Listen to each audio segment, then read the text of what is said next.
എല്ലാവർക്കും ശ്രീനാരായണ ഗുരു ഓപ്പൺ യൂണിവേഴ്സിറ്റിയുടെ MA മലയാളം കേരള സംസ്കാര ചരിത്രം എന്നുള്ള പാഠത്തിലേക്ക് സ്വാഗതം. നമുക്കറിയാം MA മലയാളത്തിന്റെ എക്സാമുകൾ എന്ത് ചെയ്യുന്നുണ്ട്, അടുത്തുകൊണ്ടിരിക്കുക അല്ലേ. നമുക്കിനി പഠിക്കാനുള്ള സമയം എന്ന് പറഞ്ഞാൽ അതിഭീകരമായിട്ട് എന്ത് ചെയ്യുന്നുണ്ട്, അടുത്തുകൊണ്ട് നിൽക്കുകയാണ്. നമ്മുടെ തൊട്ടടുത്ത് എത്തി നമ്മുടെ എക്സാമുകൾ. അപ്പോൾ നമുക്ക് കേരള സംസ്കാര ചരിത്രം എന്നുള്ള ആദ്യത്തെ എക്സാമിൻ്റെ ഭാഗങ്ങൾ നോക്കാം. അപ്പോൾ ഇമ്പോർട്ടൻ്റ് ആയിട്ട് വരുന്ന ക്വസ്റ്റ്യൻ ആൻസേഴ്സും അതേപോലെ നിങ്ങൾക്ക് ഈ പഠിക്കാനുള്ള കേരള സംസ്കാര ചരിത്രം എന്നുള്ള പേപ്പറിലെ കുറച്ച് ഇമ്പോർട്ടൻ്റ് ആയിട്ടുള്ള ഭാഗങ്ങളുമാണ് എന്ത് ചെയ്യുന്നത് ഇന്നത്തെ ഈ ഒരു ക്ലാസ്സിൽ നമ്മൾ പഠിക്കാൻ പോകുന്നത്. അപ്പോൾ എല്ലാവരും ഓക്കെ അല്ലേ? എക്സാമിന് എല്ലാവരും ഓക്കെ ആയിട്ട് നിൽക്കില്ലേ? നമ്മുടെ ഈ ഒരു ക്ലാസ് ഒക്കെ കേട്ട് എല്ലാവരും സുഖമായിട്ട് എക്സാം എഴുതില്ലേ? അപ്പം എല്ലാവരും നല്ല രീതിയിൽ തന്നെ ക്ലാസ് കേൾക്കുക. എന്തെങ്കിലും സംശയമോ കാര്യങ്ങളൊക്കെ ഉണ്ടെങ്കിൽ മെസ്സേജ് ആയിട്ട് ചോദിക്കുക കേട്ടോ. അപ്പം എല്ലാവർക്കും കേരള സംസ്കാര ചരിത്രം എന്നുള്ള ഈ ഒരു വിഷയത്തിലേക്ക് സ്വാഗതം. ആദ്യമായിട്ട് തന്നെ ഞാൻ എന്താ പറയുന്നത്, കേരളത്തെ കുറിച്ചാണല്ലേ പറയുന്നത്, കേരള സംസ്കാര ചരിത്രം. അപ്പൊ കേരളത്തിന്റെ ഒരു സംസ്കാരത്തെ കുറിച്ചാണ് എന്ത് ചെയ്യുന്നത് നമ്മൾ പഠിക്കാൻ പോകുന്നത്. അപ്പൊ പണ്ട് കാലഘട്ടം മുതൽ എന്ത് ചെയ്യുന്നുണ്ട്, ഒരുപാട് ആൾക്കാർ നമ്മുടെ കേരളത്തിൽ ജീവിച്ചിട്ടുണ്ടായിരുന്നു അല്ലെ. ഇങ്ങനെയുള്ള ആൾക്കാരിൽ നിന്നാണ് എന്ത് ചെയ്യുന്നത് നമ്മൾ പണ്ട് കാലഘട്ടത്തിലുള്ള ചരിത്രങ്ങൾ മനസ്സിലാക്കിയെടുത്തിട്ടുള്ളത്. അപ്പൊ പൂർണ്ണമായിട്ട് നമ്മൾ പ്രാചീന നമ്മുടെ കേരളത്തെ കുറിച്ചും ഇപ്പൊ നിലനിൽക്കുന്ന അല്ലെ നവീനമായിട്ട് നിൽക്കുന്ന ഈ ഒരു കേരളത്തിന്റെ സ്ഥിതിയെ കുറിച്ചൊക്കെയാണ് എന്ത് ചെയ്യുന്നത് കേരള സംസ്കാര ചരിത്രം എന്നുള്ള ഈ ഒരു വിഷയത്തിൽ പഠിക്കുന്നത്. അപ്പൊ കുറേ കാര്യങ്ങളൊക്കെ എന്ത് ചെയ്യുന്നുണ്ട് നമ്മൾ ഇങ്ങനെ കേൾക്കുന്നതാണ് അല്ലേ. നമ്മൾ എവിടെയാണ്, കേരളത്തിൽ ജീവിക്കുന്നവരാണ്. അപ്പൊ കുറേ കാര്യങ്ങളൊക്കെ നമുക്ക് കേരളത്തിന്റെ സംസ്കാരവുമായിട്ട് അറിയാം. എന്നാൽ അത് മാത്രം പോരാ അല്ലെ. എക്സാമിന് ഇങ്ങനെ കുറച്ച് കാര്യങ്ങൾ മാത്രം അറിഞ്ഞുകൊണ്ട് കാര്യമുണ്ടോ?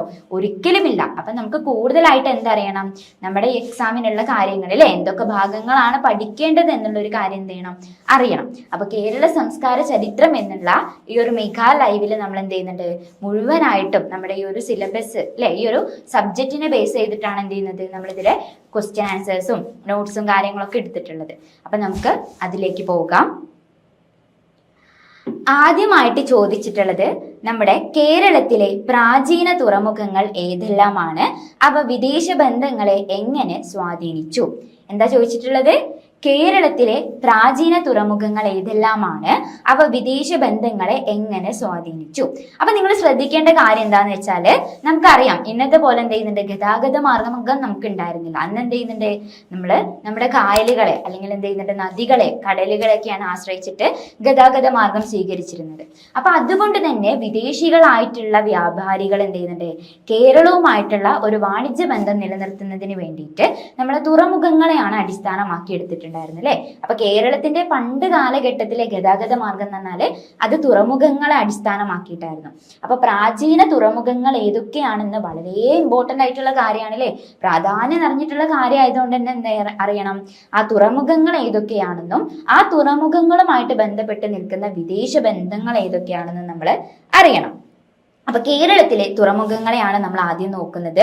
മുസിരീസ് അല്ലെ, മുസിരീസ് എന്ന് പറഞ്ഞാൽ മുരിച്ചി പതനം, മുരച്ചി, തീണ്ടീസ്, പുറങ്കാട്, കായംകുളം, പന്തലായനി, കൊല്ലം, എട്ടിക്കുളം തുടങ്ങിയിട്ടുള്ളവയായിരുന്നു എന്ത് പ്രാചീന കേരളത്തിലെ പ്രധാന തുറമുഖങ്ങൾ. അപ്പൊ പ്രാചീന കേരളത്തില് നിലനിന്നിട്ടുണ്ടായിരുന്ന പ്രധാനങ്ങളായിട്ടുള്ള കുറച്ച് തുറമുഖങ്ങളെ കുറിച്ചാണ് നമ്മൾ പറഞ്ഞിട്ടുള്ളത് അല്ലെ. ഈ മുസിരീസ് എന്നൊക്കെ പറഞ്ഞ തുറമുഖം ഒന്നും ഇപ്പൊ ഇല്ല കേട്ടോ. അതായത് നമ്മുടെ കൊടുങ്ങല്ലൂർ ഭാഗത്തൊക്കെ ആയിരുന്നു ഈ ഒരു തുറമുഖം നിലനിന്നിട്ടുണ്ടായിരുന്നത്.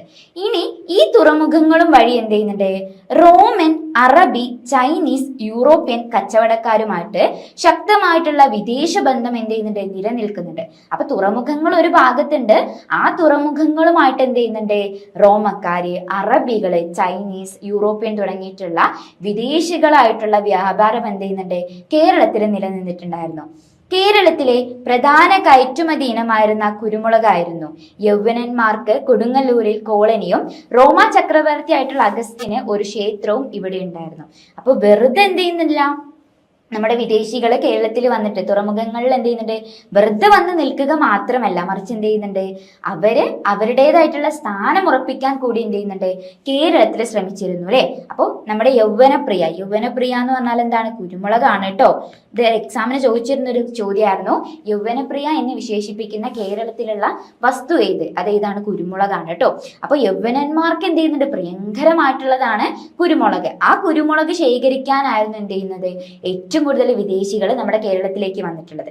അങ്ങനെ കേരളത്തിലെ പ്രധാന കയറ്റുമതി അല്ലെ, കയറ്റുമതി എന്ന് പറഞ്ഞാൽ അങ്ങോട്ട് കൊണ്ടുപോകുന്നത്, ഇറക്കുമതി എന്ന് പറഞ്ഞാൽ ഇങ്ങോട്ട് ഇറക്കുന്നത് അല്ലെ. അപ്പൊ ഈ ഒരു കയറ്റുമതി ഇനമായിട്ട് എന്ത് ചെയ്യുന്നുണ്ട്, കുരുമുളകിനെ ഉപയോഗിച്ചിരുന്നു. അപ്പൊ ഇത് കൂടാതെ നമ്മുടെ വിദേശികളായിട്ടുള്ളവരുടെ രാജാക്കന്മാർക്ക് എന്ത് ചെയ്യുന്നുണ്ട്, സ്വന്തമായിട്ടുള്ള ഒരു ക്ഷേത്രം കൂടി അല്ലെ, റോമാ ചക്രവർത്തി ആയിട്ടുള്ള അഗസ്റ്റിൻ എന്ത് ചെയ്യുന്നുണ്ട്, ഒരു ക്ഷേത്രം കൂടി നമ്മുടെ കൊടുങ്ങല്ലൂർ ഭാഗത്ത് സ്ഥാപിച്ചിരുന്നു. അപ്പൊ കേരളത്തിലെ പ്രധാന തുറമുഖങ്ങളും ആരൊക്കെയുമായിട്ടാണ് അവർക്ക് വിദേശ ബന്ധങ്ങൾ ഉണ്ടായിരുന്നു തുടങ്ങിയിട്ടുള്ള കാര്യങ്ങളാണ് നമ്മളിവിടെ സൂചിപ്പിച്ചത്. ഓക്കെ, അടുത്ത ഒരു ചോദ്യമാണ്, ഇത് എക്സാമിന് ചോദിച്ചിട്ടുള്ള ചോദ്യമാണ്. ചാന്നാർ ലഹള എന്ന് പറഞ്ഞാൽ എന്ത് അല്ലെ? നമ്മൾ കുറെ സമരങ്ങൾ പഠിച്ചിട്ടുണ്ട് അല്ലെ, കേരളത്തിലുള്ള കുറെ സമരങ്ങളും ആ സമരത്തിന് ആരൊക്കെയാണ് മുന്നോട്ട് നിന്നിട്ടുള്ള നമ്മുടെ നവോത്ഥാന നായകന്മാർ എന്നൊക്കെ നമ്മൾ പഠിച്ചിട്ടുണ്ട്. അപ്പൊ ചോദ്യം ഇതാണ്, ചാന്നാർ ലഹള എന്ന് പറഞ്ഞാൽ എന്താണ്? മാറുമറയ്ക്കൽ സമരം എന്നും ഇതറിയപ്പെടുന്നു. കീഴ്ജാതിക്കാരായ സ്ത്രീകൾക്ക് മേൽവസ്ത്രം ധരിക്കാനുള്ള അവകാശത്തിനായി നടന്ന ഈ പോരാട്ടം കേരളത്തിലെ ജാതി വിരുദ്ധ പോരാട്ടങ്ങളുടെ ചരിത്രത്തിൽ നിർണായകമാണ്. എന്താ ചോദിച്ചിട്ടുള്ളത്? മാറുമറയ്ക്കൽ സമരം അല്ലെ, മാറുമറയ്ക്കൽ സമരം എന്നും ഇതറിയപ്പെടുന്നുണ്ട്. കീഴ്ജാതിക്കാരായ സ്ത്രീകൾക്ക് മേൽവസ്ത്രം ധരിക്കാനുള്ള അവകാശത്തിനായിട്ട് നടന്നിട്ടുള്ള ഒരു പോരാട്ടമാണ് അല്ലെ. അപ്പൊ ചാന്നാർ ലഹള അല്ലെങ്കിൽ മാറുമറയ്ക്കൽ സമരം, ഇത് രണ്ടും ചോദിക്കാം അല്ലെ. ആ രണ്ടും ചോദിക്കുന്ന സമയത്ത് നിങ്ങൾ എന്താണ് ആൻസർ ചെയ്തേണ്ടത്? കീഴ്ജാതിക്കാരായിട്ടുള്ള സ്ത്രീകൾക്ക് എന്താണ് മാറുമറയ്ക്കുക അല്ലെ, അവരുടെ മേൽഭാഗം, ശരീരത്തിന്റെ മേൽഭാഗം വസ്ത്രം ധരിക്കാനുള്ള അവകാശം ഉണ്ടായിരുന്നില്ല. ഈ അവകാശം നേടിയെടുക്കുന്നതിന് വേണ്ടിയിട്ട് ആ ഒരു കാലഘട്ടത്തിലുള്ള സ്ത്രീകൾ നടത്തിയിട്ടുള്ള ഒരു പോരാട്ടമാണ്. കൂടാതെ കേരളത്തിലെ ജാതി വിരുദ്ധ പോരാട്ടങ്ങളുടെ ചരിത്രത്തിൽ നിർണായകമായിട്ടുള്ള സ്ഥാനം കൂടി ചാന്നാർ ലഹളയ്ക്ക് അല്ലെങ്കിൽ മാറുമറയ്ക്കൽ സമരത്തിന് ഉണ്ടായിട്ടുണ്ടായിരുന്നു. ക്ലിയർ അല്ലേ? ചാന്നാർ ലഹള എല്ലാവരും പഠിച്ചിഴിഞ്ഞില്ലേ? ഓക്കെ, അടുത്ത ചോദ്യം, ക്ഷേത്രപ്രവേശന വിളംബരം. എന്താ ചോദിച്ചിട്ടുള്ളത്? ക്ഷേത്രപ്രവേശന വിളംബരം എന്നാൽ എന്ത്, അല്ലെങ്കിൽ ഇത് ചോദിച്ചിട്ടുള്ളത് ഇതിന്റെ വർഷം ഏതാണെന്നും ചോദിക്കാം കേട്ടോ. രണ്ട് ചോദ്യം ചോദിക്കാം, ഒന്നെങ്കിൽ ഇത് ഏതാണ്, ഏത് വർഷത്തിലാണ് നടന്നിട്ടുള്ളത് എന്ന്, അല്ലെങ്കിൽ എന്താണ് ക്ഷേത്രപ്രവേശന വിളംബരം എന്ന് പറഞ്ഞാൽ എന്ത് എന്നും ചോദിക്കാം. അപ്പോ 1936 എപ്പോഴാണ്? 1936 എന്ത് ചെയ്യുന്നത്, ക്ഷേത്രപ്രവേശന വിളംബരം നടന്നിട്ടുള്ളത്. ശ്രീ ചിത്തിര തിരുനാൾ ബാലരാമവർമ്മയാണ് ഇത് പുറപ്പെടുവിച്ചത്. എല്ലാ ഹിന്ദുക്കൾക്കും ക്ഷേത്രങ്ങളിൽ പ്രവേശനം അനുവദിച്ചത് കേരളത്തിലെ സാമൂഹിക നവോത്ഥാനത്തിലെ ഏറ്റവും വലിയ നാഴികക്കല്ലാണ്. അപ്പൊ നമുക്കറിയാം, ജാതീയമായിട്ടുള്ള ഒരുപാട് എന്ത് ചെയ്യുന്നുണ്ട്, ബഹളങ്ങളും സമരങ്ങളും യുദ്ധമുറകളൊക്കെ നടന്നിട്ടുള്ളതാണ് നമ്മുടെ കേരളത്തിൽ അല്ലെ. ഈ ഒരു സമയത്ത് മേൽജാതിക്കാർക്ക് മാത്രമാണ് എന്ത് ചെയ്യുന്നത്, അവർക്കാണ് ഉയർന്ന പദവി ഉള്ളത്. അതുകൊണ്ട് തന്നെ എന്ത് ചെയ്യുന്നുണ്ട്, അവർക്കാണ് കുറച്ചും കൂടി ഒരു സ്വാതന്ത്ര്യപരമായിട്ടുള്ള തീരുമാനങ്ങളൊക്കെ എടുക്കാനുള്ള അധികാരമുള്ളത്, അല്ലെങ്കിൽ അവരെന്താണ് വലിയ അധികാരികളാണെന്നുള്ള ഭാവമുള്ളത്. അപ്പൊ താഴ്ന്ന തട്ടിലുള്ളവരെന്ത് ചെയ്യുന്നു, ഒരിക്കലും ക്ഷേത്രത്തിൽ പ്രവേശിപ്പിക്കില്ല അല്ലെ. നമ്മളെ തൊട്ടുകൂടായ്മ തീണ്ടിക്കൂടായ്മ ഒക്കെ നടന്നിട്ടുണ്ടായിരുന്ന ഒരു കാലഘട്ടം ഓർക്കുക കേട്ടോ. അതാണ് പെട്ടെന്ന് നമുക്ക് മനസ്സിലാക്കാൻ വേണ്ടിയിട്ട്. ആ ഒരു കാലഘട്ടത്തിൽ ഇവർക്ക് എന്താണ്, നമ്മുടെ ക്ഷേത്രത്തിന്റെ ചുറ്റുമതിൽ പോലും കടക്കാനുള്ള അനുവാദം ഉണ്ടായിരുന്നില്ല. ആ ഒരു സമയത്താണ് നമുക്ക് ക്ഷേത്ര പ്രവേശന വിളംബരം ശ്രീ ചിത്തിര തിരുനാൾ ആരാണ് നടത്തിയത് എന്ന് ആലോചിക്കണം. കാരണം അതും എക്സാമിന് ചോദിക്കാം. ഒന്നിങ്ങനെ ക്ഷേത്രപ്രവേശന വിളംബരം എന്നാൽ എന്ത്, 2 ക്ഷേത്രപ്രവേശന വിളംബരം നടന്ന വർഷം, 3 ക്ഷേത്രപ്രവേശന വിളംബരം ആരാണ് പുറപ്പെടുവിച്ചത്. അപ്പോൾ ഒരു ചോദ്യത്തിൽ നിന്ന് നമ്മൾ എന്ത് ചെയ്യുന്നുണ്ട്, 2, 3 ചോദ്യങ്ങൾ നമ്മൾ അതിനുള്ള ഉത്തരങ്ങളും കൂടി നമ്മൾ പഠിക്കണം കേട്ടോ. അപ്പോൾ ക്ഷേത്രപ്രവേശന വിളംബരം 1936 നടന്നിട്ടുള്ളത്. ശ്രീ ചിത്തിര തിരുനാൾ ബാലരാമവർമ്മയാണ് ഇതിന്റെ ക്ഷേത്രപ്രവേശന വിളംബര ഉടമ്പടി പുറപ്പെടുവിച്ചത്. എല്ലാ ഹിന്ദുക്കൾക്കും ക്ഷേത്രങ്ങളിൽ പ്രവേശനം അനുവദിച്ചുകൊണ്ട് കേരളത്തിൽ നടന്നിട്ടുള്ള ഒരു ഏറ്റവും നവോത്ഥാനപരമായിട്ടുള്ള അല്ലെ, നവോത്ഥാന കാലഘട്ടത്തിൽ നടന്നിട്ടുള്ള ഒരു സാമൂഹിക വിളംബരമായിരുന്നു ക്ഷേത്രപ്രവേശന വിളംബരം. ഓക്കെ, അടുത്ത ചോദ്യം ആയ് രാജാക്കന്മാരെ കുറിച്ചാണ് അല്ലെ. ആരാണ് ആയ് രാജാക്കന്മാർ എന്നുള്ള ചോദ്യമാണ്. ഇതൊരു ചെറിയ ചോദ്യമാണ്. അതിന്റെ ഉത്തരം ഇങ്ങനെയാണ് വരുന്നത്. തെക്കൻ കേരളത്തിൽ AD 10ാം നൂറ്റാണ്ട് വരെ ഭരണം നടത്തിയിരുന്ന പുരാതന രാജവംശമായിരുന്നു ആയ് രാജവംശം. വിഴിഞ്ഞമായിരുന്നു ഇവരുടെ പ്രധാന കേന്ദ്രം. കരുന്ധടകൻ, വിക്രമാദിത്യ വരഗുണൻ തുടങ്ങിയവർ പ്രശസ്തരായിട്ടുള്ള ഭരണാധികാരികളായിരുന്നു. അപ്പോൾ ആയ് രാജവംശം എന്നാൽ എന്ത് എന്നാണ് ചോദിച്ചിട്ടുള്ളത്. അപ്പൊ ആ ഒരു ചോദ്യത്തിനുള്ള ഉത്തരം എന്ന് പറഞ്ഞാല്, തെക്കൻ കേരളത്തില് AD 10ാം നൂറ്റാണ്ട് വരെ ഭരണം നടത്തിയിരുന്ന പുരാതന രാജവംശമായിരുന്നു ആര്? ആയ് രാജവംശം. വിഴിഞ്ഞമായിരുന്നു ഇവരുടെ പ്രധാന കേന്ദ്രം.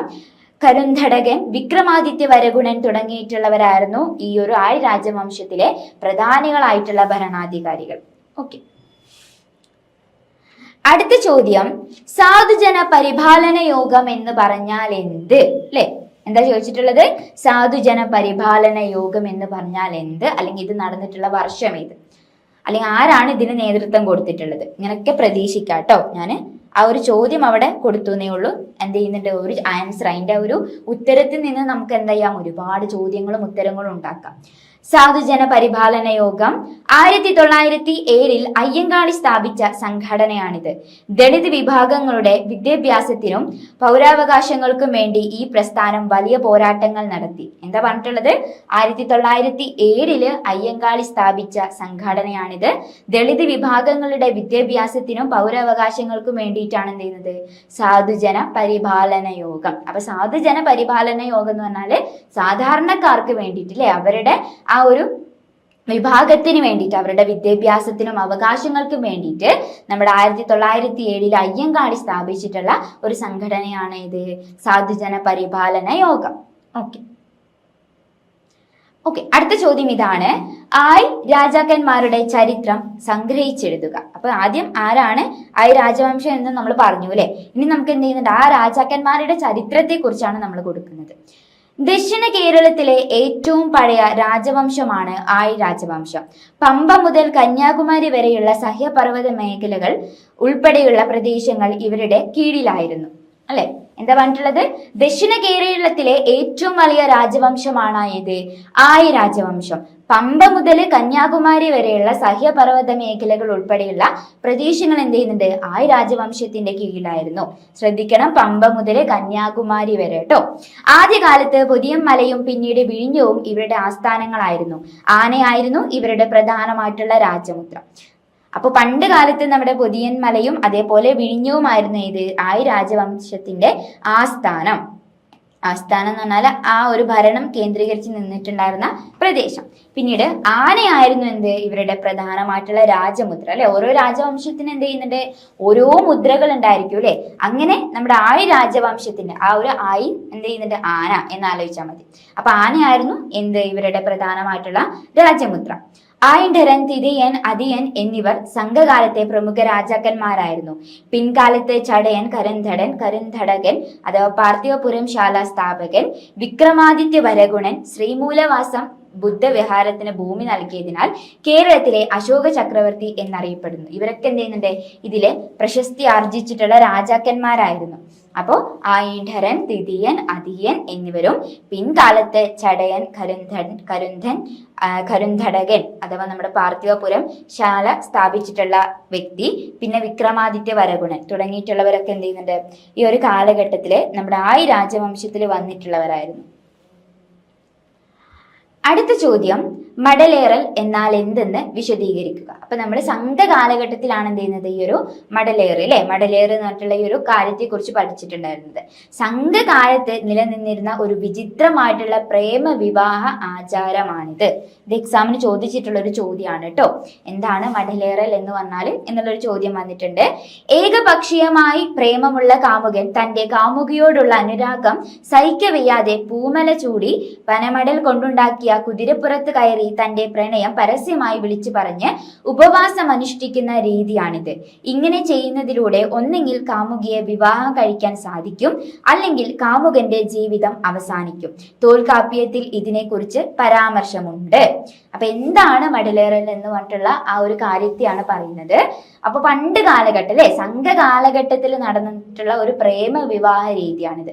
അപ്പൊ ഇപ്പത്തെ കാലത്ത് നമ്മുടെ വൺ സൈഡ് ലവ് എന്നൊക്കെ പറയില്ലേ, ഒരാൾക്ക് ഇഷ്ടമുണ്ട് ഒരാൾക്ക് എന്താണ് ഇഷ്ടമില്ല. അപ്പൊ ഇഷ്ടമുള്ള ആള് നമ്മുടെ പുരുഷനാണെങ്കിൽ അയാൾ എന്ത് ചെയ്യും? പൂ കൊണ്ടുള്ള മാലയൊക്കെ ചൂടിയിട്ട് ഒരു പന കൊണ്ടുണ്ടായിട്ടുള്ള കുതിരപ്പുറത്ത് കയറിയിട്ട് എന്ത് ചെയ്യുന്നുണ്ട്? തന്റെ പ്രണയം പരസ്യമായിട്ട് പറയും. എന്നിട്ട് എന്ത്? അനുഷ്ഠാനം അല്ലെ, ഉപവാസം അനുഷ്ഠിക്കും. ആ ഉപവാസം അനുഷ്ഠിച്ച് എന്ത് ചെയ്യുന്നുണ്ട്? ആ ഒരു പെൺകുട്ടിക്ക് തിരിച്ചിഷ്ടാണെങ്കിൽ ഇവർ രണ്ടുപേരുടെയും കല്യാണം കഴിക്കും അല്ലെ. ഒന്നെങ്കിൽ കാമുകിയെ വിവാഹം കഴിക്കാൻ സാധിക്കും, അല്ലെങ്കിൽ കാമുകന്റെ ജീവിതം എന്ത് ചെയ്യും? അവിടെ അവസാനിക്കും. ആ ഒരു രീതിയാണ് നമ്മൾ മടലേറൽ എന്ന് പറയുന്നത്. തോൽക്കാപ്യം എന്നുള്ള കൃതിയിൽ എന്ത് ചെയ്യുന്നുണ്ട്? ഈ ഒരു കാര്യത്തെ കുറിച്ച് സൂചിപ്പിക്കുന്നുണ്ട്. ഓക്കെ, അടുത്തത് വളരെ പ്രാധാന്യം നിറഞ്ഞിട്ടുള്ള ഒരു ചോദ്യമാണ്. കാരണം നമ്മുടെ കേരള സംസ്കാര ചരിത്രം അല്ലെ, നമ്മുടെ വിഷയത്തിന്റെ പേരെന്താണ്? കേരള സംസ്കാര ചരിത്രം എന്നാണ്. സംസ്കാരം എന്ന പദത്തിന്റെ അർത്ഥം, വ്യാപ്തി പരിചയപ്പെടുത്തുക. എന്താ ചോദിച്ചിട്ടുള്ളത്? സംസ്കാരം എന്ന പദത്തിന്റെ അർത്ഥവ്യാപ്തി പരിചയപ്പെടുത്തുക. അപ്പൊ സംസ്കാരം എന്ന വാക്കിന് ശുദ്ധീകരണം, ഗുണവിശേഷത്തെ പ്രാപിക്കുന്ന സ്ഥിതി, വിദ്യാഭ്യാസം കൊണ്ടുണ്ടാകുന്ന പ്രഭാവം, പാകപ്പെടുത്തൽ, പൂർത്തിയാക്കൽ, വിശുദ്ധ കർമ്മം എന്നിങ്ങനെ പല അർത്ഥങ്ങളുണ്ട്. അപ്പൊ നമ്മൾ വെറുതെ സംസ്കാരം എന്നുള്ള ഒരു വാക്ക് പ്രയോഗിക്കല്ല കേട്ടോ. പ്രത്യേകിച്ച് മലയാളം പഠിക്കുന്ന കുട്ടികളാണ് അല്ലെ, മലയാളം എന്തെങ്കിലും ഐച്ഛിക വിഷയമായിട്ട് എടുത്ത് പഠിക്കുന്ന വിദ്യാർത്ഥികളാണ്. അപ്പൊ അതുകൊണ്ട് തന്നെ സംസ്കാരം എന്ന പദത്തിന്റെ അർത്ഥങ്ങൾ എന്ന് പറഞ്ഞാല് എന്തൊക്കെയാണ് നോക്കാം നമുക്ക് ഒന്നുകൂടി. ശുദ്ധീകരണം, ഗുണവിശേഷത്തെ പ്രാപിക്കുന്ന സ്ഥിതി, വിദ്യാഭ്യാസം കൊണ്ടുണ്ടാകുന്ന പ്രഭാവം, പാകപ്പെടുത്തൽ, പൂർത്തിയാക്കൽ, വിശുദ്ധ കർമ്മം എന്നിങ്ങനെ തുടങ്ങിയിട്ടുള്ള വിവിധങ്ങളായിട്ടുള്ള അർത്ഥങ്ങൾ എന്ത് ചെയ്യലുണ്ട്? സംസ്കാരം എന്ന വാക്കിനുണ്ട്. ഇംഗ്ലീഷിലെ കൾച്ചറൽ എന്ന പദം കൾത്തൂര എന്ന ലാറ്റിൻ പദത്തിൽ നിന്നാണ് ഉണ്ടായിട്ടുള്ളത്. അപ്പൊ ഇംഗ്ലീഷിൽ നമ്മൾ എന്ത് ചെയ്യുന്നുണ്ട്? കൾച്ചറൽ എന്ന് നമ്മൾ പറയും. നീ എന്തായാലും കൾച്ചർ ഇല്ലാത്ത ആളെന്നൊക്കെ നമ്മൾ എന്ത് ചെയ്യുന്നുണ്ട്? പൊതുവെ കുട്ടികളെ കളിയാക്കാൻ ഉപയോഗിക്കല്ലോ. അപ്പൊ ഇംഗ്ലീഷിലെ ആ ഒരു കൾച്ചറൽ എന്നുള്ള പദം എന്ത് ചെയ്യുന്നുണ്ട്? നമ്മുടെ ലാറ്റിൻ പദമായിട്ടുള്ള കൾത്തൂരയിൽ നിന്നാണ് വന്നിട്ടുള്ളത് എന്നാണ് വിശേഷിപ്പിക്കുന്നത്. അപ്പൊ എല്ലാവർക്കും ക്ലിയർ ആയില്ലേ? സംസ്കാരം എന്ന് പറഞ്ഞിട്ടുള്ള പദത്തിന് എന്തൊക്കെ അർത്ഥങ്ങളാണ് വരുന്നത്? പല അർത്ഥങ്ങളും വരുന്നുണ്ട് അല്ലെ. ഇതിൽ ഏത് അർത്ഥമാണ് നിങ്ങൾക്ക് കുറച്ചും കൂടി സ്വീകാര്യമായിട്ടുള്ളത് എന്ന് കൂടി ശ്രദ്ധിക്കുക കേട്ടോ. സമൂഹത്തിലെ മനുഷ്യരുടെ ചിന്തകളെയും പ്രവൃത്തികളെയും ആകെത്തുകയാണ് സംസ്കാരം.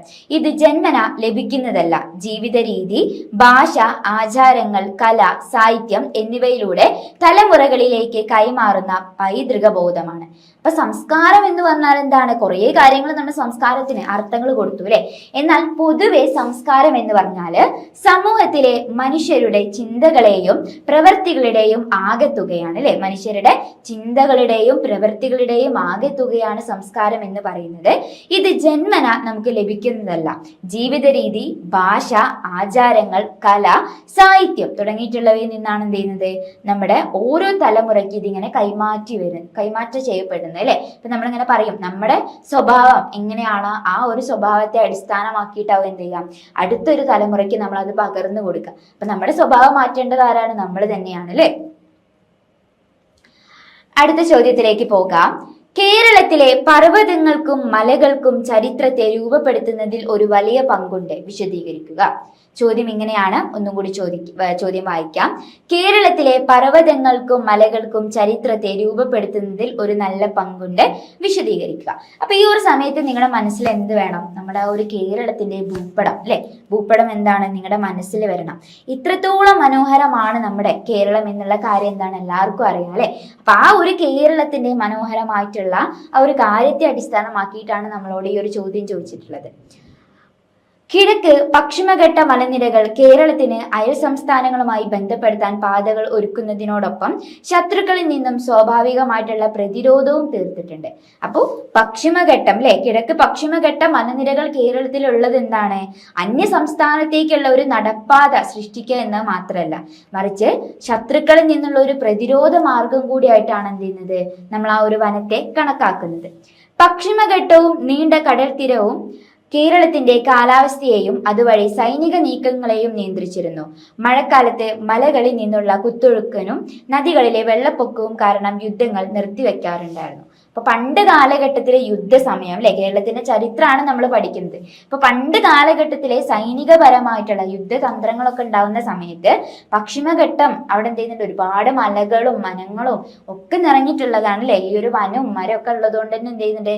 അവിടെ വളരെ മനോഹരമാണെന്ന് പറയുന്നതിനോടൊപ്പം തന്നെ എന്ത് ചെയ്യുന്നുണ്ട്? നമുക്ക് ഒരുപാട് പ്രകൃതിപരമായിട്ടുള്ള കാര്യങ്ങൾ കൂടി തരുന്നുണ്ട്. അപ്പൊ മഴക്കാലത്ത് മലകളിൽ നിന്ന് നല്ല കുത്തൊഴുക്കിലായിരിക്കും വെള്ളം വരിക അല്ലെ. ഇങ്ങനെ കുത്തൊഴുകി വരുന്ന വെള്ളം എന്ത് ചെയ്യുന്നുണ്ട്? നമ്മുടെ നദികളിലെ നിരപ്പ് വർദ്ധിക്കുകയും ഒരു കാലം വരെ നമ്മുടെ യുദ്ധങ്ങൾ എന്ത് ചെയ്യുന്നുണ്ട്?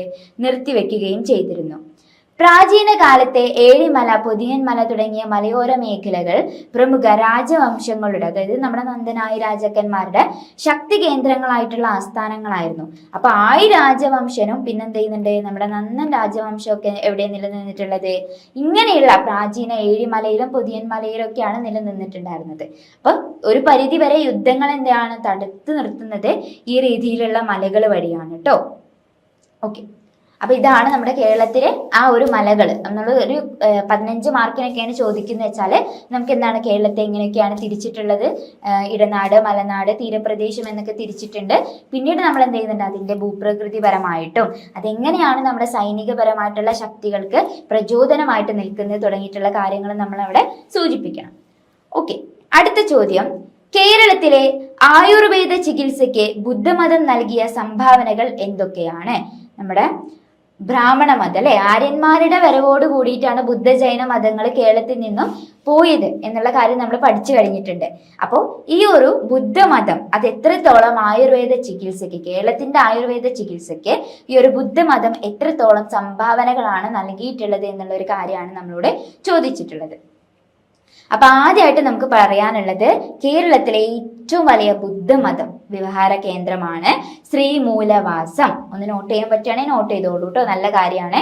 നമ്മളിങ്ങനെ ക്ലാസ് കേൾക്കുന്നതിനോടൊപ്പം തന്നെ നമുക്ക് അറിയാത്ത കാര്യങ്ങൾ ഇങ്ങനെ ചെറിയ ചെറിയ പോയിന്റുകളാക്കിയിട്ട് എഴുതി വെക്കുന്നത് ഏറ്റവും നല്ലതായിട്ടുള്ള കാര്യമാണ്. അപ്പോൾ ശ്രീമൂലവാസമാണ് കേരളത്തിലെ ഏറ്റവും വലിയ ബുദ്ധ വ്യവഹാര കേന്ദ്രം അല്ലെ, വിഹാര കേന്ദ്രമായിട്ട് നിലനിൽക്കുന്നത്. പ്രാചീന കേരളത്തിലെ പ്രശസ്തരായിട്ടുള്ള ബുദ്ധമത കേന്ദ്രമായിരുന്നു ശ്രീമൂലവാസം. അതുലിന്റെ മൂഷികവംശം എന്നുള്ള കാവ്യത്തിൽ ഇതിനെക്കുറിച്ച് ആധികാരികമായിട്ടുള്ള വിവരണങ്ങളുണ്ട്.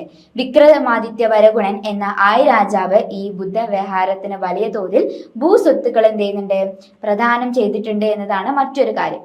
അപ്പോൾ നമ്മളോട് എന്താ പറഞ്ഞിട്ടുള്ളത്, വിക്രമാദിത്യ വരഗുണൻ അല്ലെ, വിക്രമാദിത്യ വരഗുണനും രാജാവാണ്. ഈ രാജാവ് എന്ത് ചെയ്യുന്നുണ്ട്, ഏറ്റവും കൂടുതൽ നല്ല സഹായങ്ങൾ എന്തിനു തന്നിട്ടുണ്ട്, നമ്മുടെ ഈ ഒരു കാര്യത്തിന് അല്ലെ, ബുദ്ധവിഹാരത്തിന് തന്നിട്ടുണ്ട് എന്നാണ് പറയുന്നത്. അപ്പൊ ശ്രീമൂലവാസമാണ് പ്രാചീന കേരളത്തിലെ ഏറ്റവും വലിയ നമ്മുടെ ബുദ്ധവിഹാര കേന്ദ്രമായിട്ട് പറയുന്നത്. അത് അതുലന്റെ മൂഷികവംശം എന്നുള്ള കാവ്യത്തിൽ സൂചിപ്പിക്കുന്നുണ്ട് എന്നും നമ്മൾ പറഞ്ഞു. ഇനി നമുക്ക് ഇതിന്റെ ചികിത്സാ പാരമ്പര്യം എടുക്കാം അല്ലെ, ചികിത്സാ പാരമ്പര്യമാണ് നമ്മൾ ഇനി നോക്കാൻ പോകുന്നത്. ബുദ്ധമത സന്യാസിമാർ ജനങ്ങൾക്ക് സൗജന്യമായി വൈദ്യസഹായവും ആയുർവേദ ചികിത്സയും നൽകുന്നതിൽ മുന്നിലായിരുന്നു. അപ്പൊ ബുദ്ധന്മാർ എന്ത് ചെയ്യുന്നുണ്ട്, ഏറ്റവും കൂടുതൽ ബുദ്ധമത സന്യാസിമാരാണ് നമ്മുടെ കേരളത്തിലുള്ള ജനങ്ങൾ, ഇവിടെയുള്ള ജനങ്ങളായാലും ആ ജനങ്ങൾക്ക് സൗജന്യമായിട്ട് സൗജന്യമായിട്ട് വൈദ്യ പഠനങ്ങളിലെ വൈദ്യസഹായവും ആയുർവേദ ചികിത്സയും നൽകുന്നതിൽ ഏറ്റവും കൂടുതൽ മുന്നോട്ടായിട്ട് നിന്നിട്ടുള്ളത്. അപ്പം കേരളത്തിലെ ഗുഹാക്ഷേത്രങ്ങളിലും പ്രതിമാ നിർമ്മാണങ്ങളിലും ശൈലി ബുദ്ധ ജൈനമത സ്വാധീനത്തെ കൂടി എന്ത് ചെയ്യുന്നുണ്ട് നമുക്ക് കാണാൻ സാധിക്കും. അപ്പൊ വളരെ ചുരുക്കി പറഞ്ഞാല് കേരളത്തിലെ ബുദ്ധമതം, ആ ബുദ്ധമതം വഴിയാണ് എന്ത് ചെയ്യുന്നത്, ആയുർവേദ ചികിത്സ ഏറ്റവും കൂടുതൽ നന്നായിട്ട് നടന്നിട്ടുള്ളത്. കാരണം ബുദ്ധമതത്തിന്റെ ആ ഒരു ജീവിത രീതികളും അവരെന്ത് ചെയ്യുന്നുണ്ട്, മുന്നോട്ട് വെക്കുന്ന അവരുടെ ദർശനങ്ങളൊക്കെ നമുക്കറിയാം അല്ലെ, വളരെ ലളിതമായിട്ടുള്ള ഒരു ജീവിത രീതി നയിക്കുന്നവരാണ്. വലിയ ആർഭാടോ കാര്യങ്ങളോ ഒന്നുമില്ല. ഏറ്റവും കൂടുതൽ പ്രാധാന്യമുള്ളത് എന്താന്ന് വെച്ചാല് പ്രകൃതി അല്ലെ, പ്രകൃതിയുമായിട്ട് എന്ത് ചെയ്യുന്നുണ്ട്, ഇണങ്ങി നിൽക്കുന്നവരാണ്. അവർക്ക് ഏറ്റവും കൂടുതൽ എന്ത് ചെയ്യാം, പ്രകൃതിയുമായിട്ട് ഇണങ്ങി നിൽക്കാനാണ് താല്പര്യമുള്ളത്. അപ്പൊ ഈ ഒരു പ്രകൃതിയുമായിട്ട് ഇണങ്ങി നിൽക്കുന്നത് കൊണ്ട് തന്നെ അവരെന്ത് ചെയ്യുന്നുണ്ട്, പ്രകൃതിപരമായിട്ടുള്ള വസ്തുക്കൾ എടുത്തുകൊണ്ടാണ് അവരുടെ ചികിത്സ നടത്തിയിട്ടുള്ളത് അല്ലെ. ഒരുപാട് ഔഷധങ്ങൾ എടുത്തിട്ടുണ്ട്, പ്രകൃതിപരമായിട്ടുള്ള ചെടികളും കാര്യങ്ങളൊക്കെ എടുത്ത് പഠിച്ചാണ് അവരെന്ത് ചെയ്യുന്നത്, ആ ഒരു ആയുർവേദ ചികിത്സയ്ക്ക് മുന്നോട്ട് ഇറങ്ങിയിട്ടുള്ളത്. ഓക്കെ, അടുത്ത ചോദ്യം ഇതാണ്, കേരളത്തിലെ ക്രിസ്തു മതത്തിന്റെ ചരിത്രം എന്തെന്ന് വിവരിക്കുക. കേരളത്തിൽ വിവിധങ്ങളായിട്ടുള്ള മതങ്ങൾ നിലനിന്നിട്ടുണ്ടായിരുന്നു. അതിൽ ക്രിസ്തു മതം അല്ലെ, ക്രിസ്തു മതം എന്താണെന്നുള്ള കാര്യമാണ് ചോദിച്ചിട്ടുള്ളത്. നമുക്ക് നോക്കാം. ആദ്യകാലത്തെ ക്രിസ്ത്യൻ പള്ളികളെ കുറിച്ചാണ് നമ്മൾ പറയുന്നത്. പാലയൂർ, പള്ളിപ്പുറം, കോട്ടക്കടവ് തുടങ്ങിയ 9ഓളം പുരാതന ക്രിസ്ത്യൻ പള്ളികളുടെ നിർമ്മാണത്തിൽ കേരളീയവും വിദേശീയവുമായിട്ടുള്ള വാസ്തുവിദ്യാ സമ്പ്രദായങ്ങൾ ഒത്തുചേർന്ന് കിടക്കുന്നുണ്ട്. അപ്പൊ കേരളത്തിൽ ഒരുപാട് പള്ളികളുണ്ട് അല്ലെ, എന്നും നമുക്ക് പോയാൽ വിവിധങ്ങളായിട്ടുള്ള ക്രിസ്ത്യൻ പള്ളികൾ നമുക്ക് കാണാൻ സാധിക്കും. എന്നാൽ പുരാതനപരമായിട്ടുള്ള കുറച്ച് പള്ളികളാണ് പറയുന്നത്. പാലയൂർ, പള്ളിപ്പുറം, കോട്ടക്കടവ് തുടങ്ങിയിട്ടുള്ള പള്ളികൾ എന്ത് ചെയ്യുന്നുണ്ട്, ഈ രീതിയിൽ വന്നിട്ടുള്ള പുരാതന ക്രിസ്ത്യൻ പള്ളികളാണ് അല്ലെ. ഈ പള്ളികളുടെ നിർമ്മാണം വെറുതെ പള്ളികൾ ഉണ്ടാക്കിയിട്ട് കാര്യമില്ലല്ലോ. ഇപ്പൊ വെറുതെ നമ്മള് 4 തൂണും ഒരു മേൽക്കൂരയും വെച്ചിട്ട് കാര്യമില്ല. അതുകൊണ്ട് ഇതിൽ നമുക്ക് എന്ത് ചെയ്യാം, വിദേശീയവും കേരളീയവുമായിട്ടുള്ള ഒരു വാസ്തുവിദ്യ സമ്പ്രദായത്തെ നമുക്ക് കാണാൻ സാധിക്കുമെന്നാണ് പറയുന്നത്. AD 1925 സ്ഥാപിതമായ മുളുത്തുരുത്തി പള്ളിയിലെ ചുവർ ചിത്രങ്ങളും ഉദയംപേരൂർ സിറിയൻ കത്തോലിക്ക പള്ളി AD 1599 നമ്മുടെ സുനഹദോസ് നടന്നിട്ടുള്ള സ്ഥലം കേട്ടോ. സുനഹദോസ് എന്ന് പറഞ്ഞാൽ എന്താന്ന് ഓർമ്മയില്ലേ, പഠിച്ചിട്ടില്ലേ നമ്മളത്? 1599 എന്ത് ചെയ്യുന്നുണ്ട് നടന്നിട്ടുള്ള ഒരു സമ്മേളനമാണ് സുനഹദോസ് എന്ന് പറയുന്നത്. നമ്മുടെ സാധാരണ ക്രിസ്ത്യൻ സഭയിലുള്ള ആൾക്കാരെ റോമൻ സഭയിലേക്ക് മാറ്റുന്നതിന് വേണ്ടിയിട്ട് നടന്നിട്ടുള്ള ഒരു സംഭവത്തെയാണ് നമ്മൾ എന്ത് ചെയ്യുന്നത്, അതായത് കുറച്ച് മതപരമായിട്ടുള്ള കാര്യത്തെ അടിസ്ഥാനമായിട്ട് നമ്മുടെ ഉദയം പേരൂർ സുനഹദോസ് അല്ലെ, ആ ഉദയം പേരൂരിൽ ഉള്ള പള്ളിയിൽ വെച്ച് നടന്നുകൊണ്ടാണ് നമ്മൾ ഉദയം പേരൂർ സുനഹദോസ് എന്ന് പറഞ്ഞിട്ടുള്ളത്. അപ്പൊ ഉദയം പേരൂർ പള്ളികളൊക്കെ എന്ത് ചെയ്യുന്നുണ്ട്, അവിടെയുള്ള ചുവർ ചിത്രങ്ങളിലൊക്കെ നമുക്ക് ഈ രീതിയിലുള്ള കേരളത്തിന്റെ ചരിത്രത്തിൽ സ്വാഭാവികമായിട്ടും കാണുന്ന ക്രിസ്തു മതത്തിന്റെ കുറെ അവശേഷിപ്പുകൾ നമുക്ക് കിട്ടും. അപ്പൊ ഞാൻ ഇതിന്റെ ആദ്യ ഭാഗത്ത് തന്നെ പറഞ്ഞു തന്നിട്ടുള്ള ഒരു കാര്യം എന്ന് പറഞ്ഞാല് പണ്ട് കാലഘട്ടത്തിൽ എന്ത് ചെയ്യുന്നുണ്ട്, നമ്മുടെ ഒരുപാട് ആൾക്കാർ അല്ലെ നമ്മുടെ കേരളത്തിൽ ജീവിച്ചിട്ടുണ്ട്. അപ്പൊ ഈ പ്രാചീന കാലഘട്ടത്തിൽ ജീവിച്ചിട്ടുണ്ടായിരുന്ന ആൾക്കാര് അവരുപയോഗിച്ചിട്ടുള്ള വസ്തുക്കള്, അവര് നിർമ്മിച്ചിട്ടുള്ള കാര്യങ്ങൾ, ഇതിനൊക്കെ അടിസ്ഥാനമാക്കിയിട്ടാണ് നമ്മൾ എന്ത് ചെയ്യുന്നത്, ആ ഒരു കാലഘട്ടത്തിലെ ചരിത്രത്തെ എടുക്കുന്നത് അല്ലെ. അല്ലാതെ നമുക്കറിയും ആ ഒരു കാലഘട്ടത്തിൽ ആരാണ് ജീവിച്ചത്, എങ്ങനെയായിരുന്നു അവരുടെ ജീവിത രീതികള്, ആരൊക്കെയാണ് എന്തൊക്കെയാണ് ചെയ്തിട്ടുള്ളത്, എങ്ങനെ ഈ ഒരു പള്ളി വന്ന് തുടങ്ങിയിട്ടുള്ള കാര്യങ്ങളൊന്നും നമുക്കറിയില്ല. അപ്പൊ ഇങ്ങനെയുള്ള ചുവർ ചിത്രങ്ങളിലൂടെയൊക്കെയാണ് എന്ത് ചെയ്യുന്നത്, അല്ലെങ്കിൽ ഇങ്ങനെയുള്ള കത്തോലിക്ക സഭകൾ മുന്നോട്ട് വെച്ചിട്ടുള്ള ചരിത്ര രേഖകളിലൂടെയാണ് നമ്മൾ ക്രിസ്തു മതത്തിന്റെ ചരിത്രം നമ്മൾ ഇവിടെ രേഖപ്പെടുത്തിയിട്ടുള്ളത്. പിന്നീട് വരുന്നത് നമ്മുടെ തരിസാപ്പള്ളി ചെപ്പേടാണ്. തരിസാപ്പള്ളി ശാസനം. വേണാട് രാജാവായ അയ്യനടികൾ തിരുവടികൾ നൽകിയ തരിസാപ്പള്ളി ചെപ്പേടുകൾ കേരളത്തിലെ ക്രിസ്ത്യൻ സമൂഹത്തിന്റെ പദവിയെയും കച്ചവട ബന്ധങ്ങളെയും വ്യക്തമാക്കുന്ന ഏറ്റവും വലിയ ചരിത്ര രേഖയാണ് അല്ലെ. അപ്പൊ തരിസാപ്പള്ളി ചെപ്പേട് അല്ലെ, തരിസാപ്പള്ളി ശാസനം എന്ന് പറഞ്ഞാൽ വേണാട് രാജാവാണ്.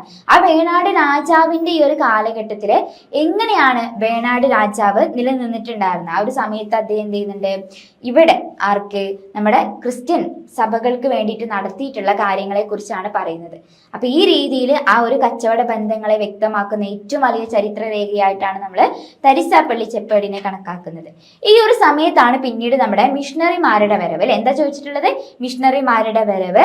പോർച്ചുഗീസ്, ഡച്ച്, ബ്രിട്ടീഷ് കാലഘട്ടത്തിലെ ജസ്റ്യൂട്ട് ആയിട്ടുള്ള പാതിരിമാരും മിഷണറിമാരും കേരളത്തിലെ സജീവമാവുകയും ചരിത്ര രചനയ്ക്കും വിദ്യാഭ്യാസത്തിനും വലിയ രീതിയിലുള്ള സംഭാവനകൾ നൽകുകയും ചെയ്തിരുന്നു. അപ്പൊ മിഷണറിമാരുടെ വരവോട് കൂടിയിട്ട് നമ്മുടെ പോർച്ചുഗീസ്, ഡച്ച്, ബ്രിട്ടീഷ് അല്ലെ, ഏതൊക്കെയാണ്, പോർച്ചുഗീസ്, ഡച്ച്, ബ്രിട്ടീഷ് ഇങ്ങനെ തുടങ്ങിയിട്ടുള്ള 3 മിഷണറിമാരുടെ, ആ ഒരു 3 വിദേശികളായിട്ടുള്ള മിഷണറിമാരുടെ വരവോട് കൂടിയിട്ട് കേരളത്തില് നമ്മുടെ ജാതീയപരമായിട്ട്, ഏത് ജാതിയാണ്, ക്രിസ്ത്യൻ ജാതിയാട്ടോ, ക്രിസ്ത്യൻ പരമായിട്ടുള്ള ആ ഒരു മതത്തെ അടിസ്ഥാനമാക്കിയിട്ട് എന്ത് ചെയ്യുന്നുണ്ട്, ഒരുപാട് പ്രവർത്തനങ്ങൾക്ക് പങ്കുവയ്ക്കാനും ആ ഒരു മതത്തെ കേരളത്തിൽ എന്ത് ചെയ്യുന്നുണ്ട്, ആകെ എല്ലാ ഭാഗങ്ങളിലേക്ക് വ്യാപിക്കാനും നമ്മുടെ മിഷണറിമാർക്ക് സാധിച്ചിട്ടുണ്ട്. അപ്പോൾ കേരളത്തിലെ ക്രിസ്തു മതത്തിന്റെ ചരിത്രം എടുത്തു നോക്കിയാൽ ആദ്യം നമ്മൾ പള്ളികളെ വിശേഷിപ്പിക്കണം. അതുകൂടാതെ എന്ത് ചെയ്യണം, നമുക്ക് ഏറ്റവും കൂടുതൽ തെളിവായിട്ട് അല്ലെ മതത്തിന്റെ, ഒരു ക്രിസ്ത്യൻ മതത്തിന്റെ തെളിവായിട്ട് മിഷണറിമാരുടെ വരവും അതേപോലെ നമ്മുടെ തരിസാപ്പള്ളി ചെപ്പേടും നമുക്ക് വിശേഷിപ്പിക്കാം. ഓക്കെ, ക്ലിയർ ആയില്ലേ? സ്പീഡ് കൂടുന്നുണ്ടോ?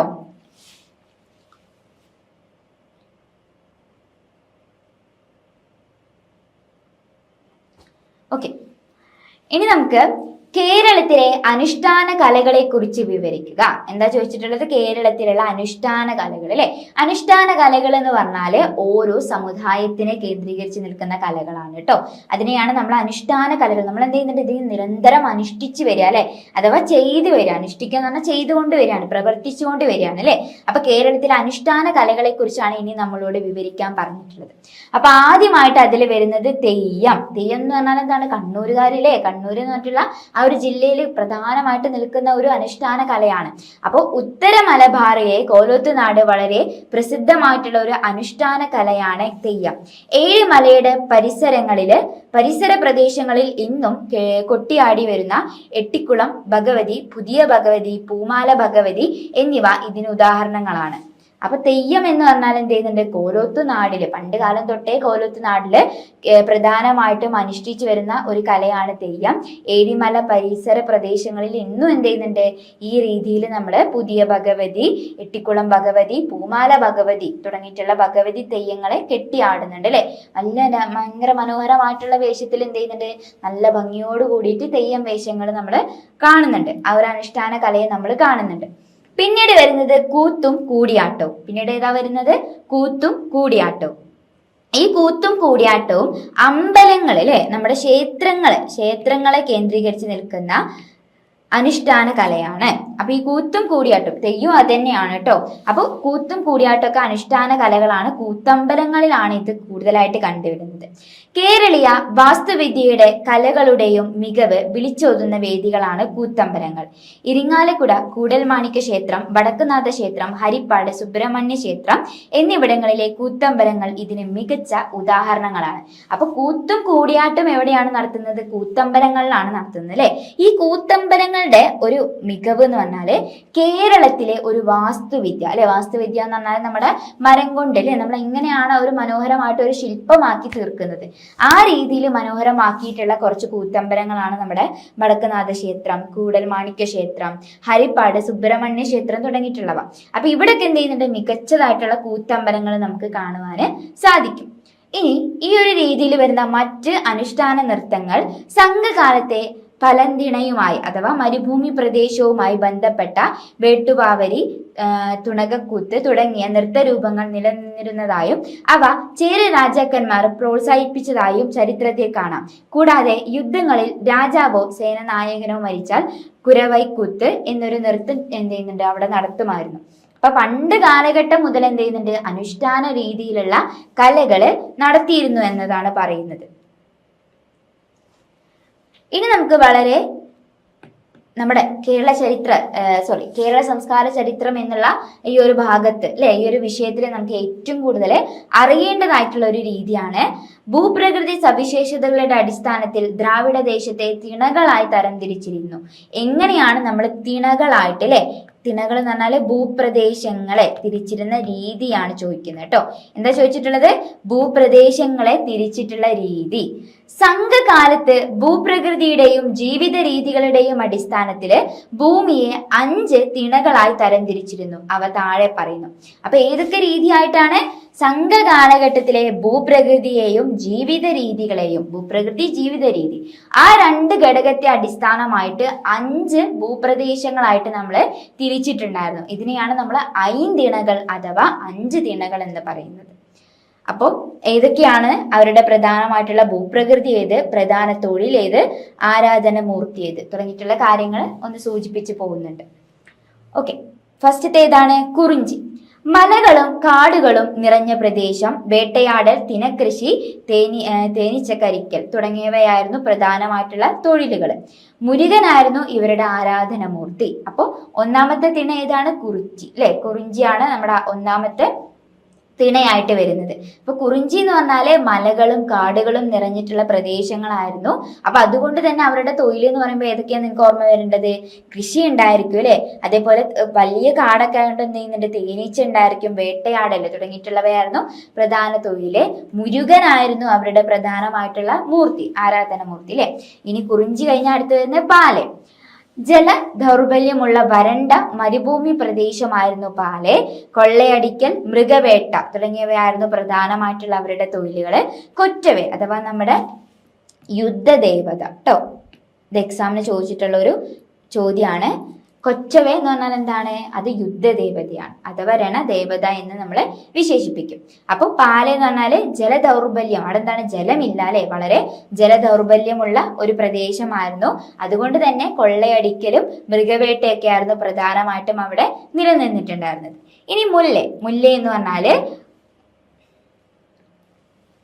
കുന്നുകളും കുറ്റിക്കാടുകളും നിറഞ്ഞ മലയോരം അഥവാ കാട് നിറഞ്ഞിട്ടുള്ള പ്രദേശം.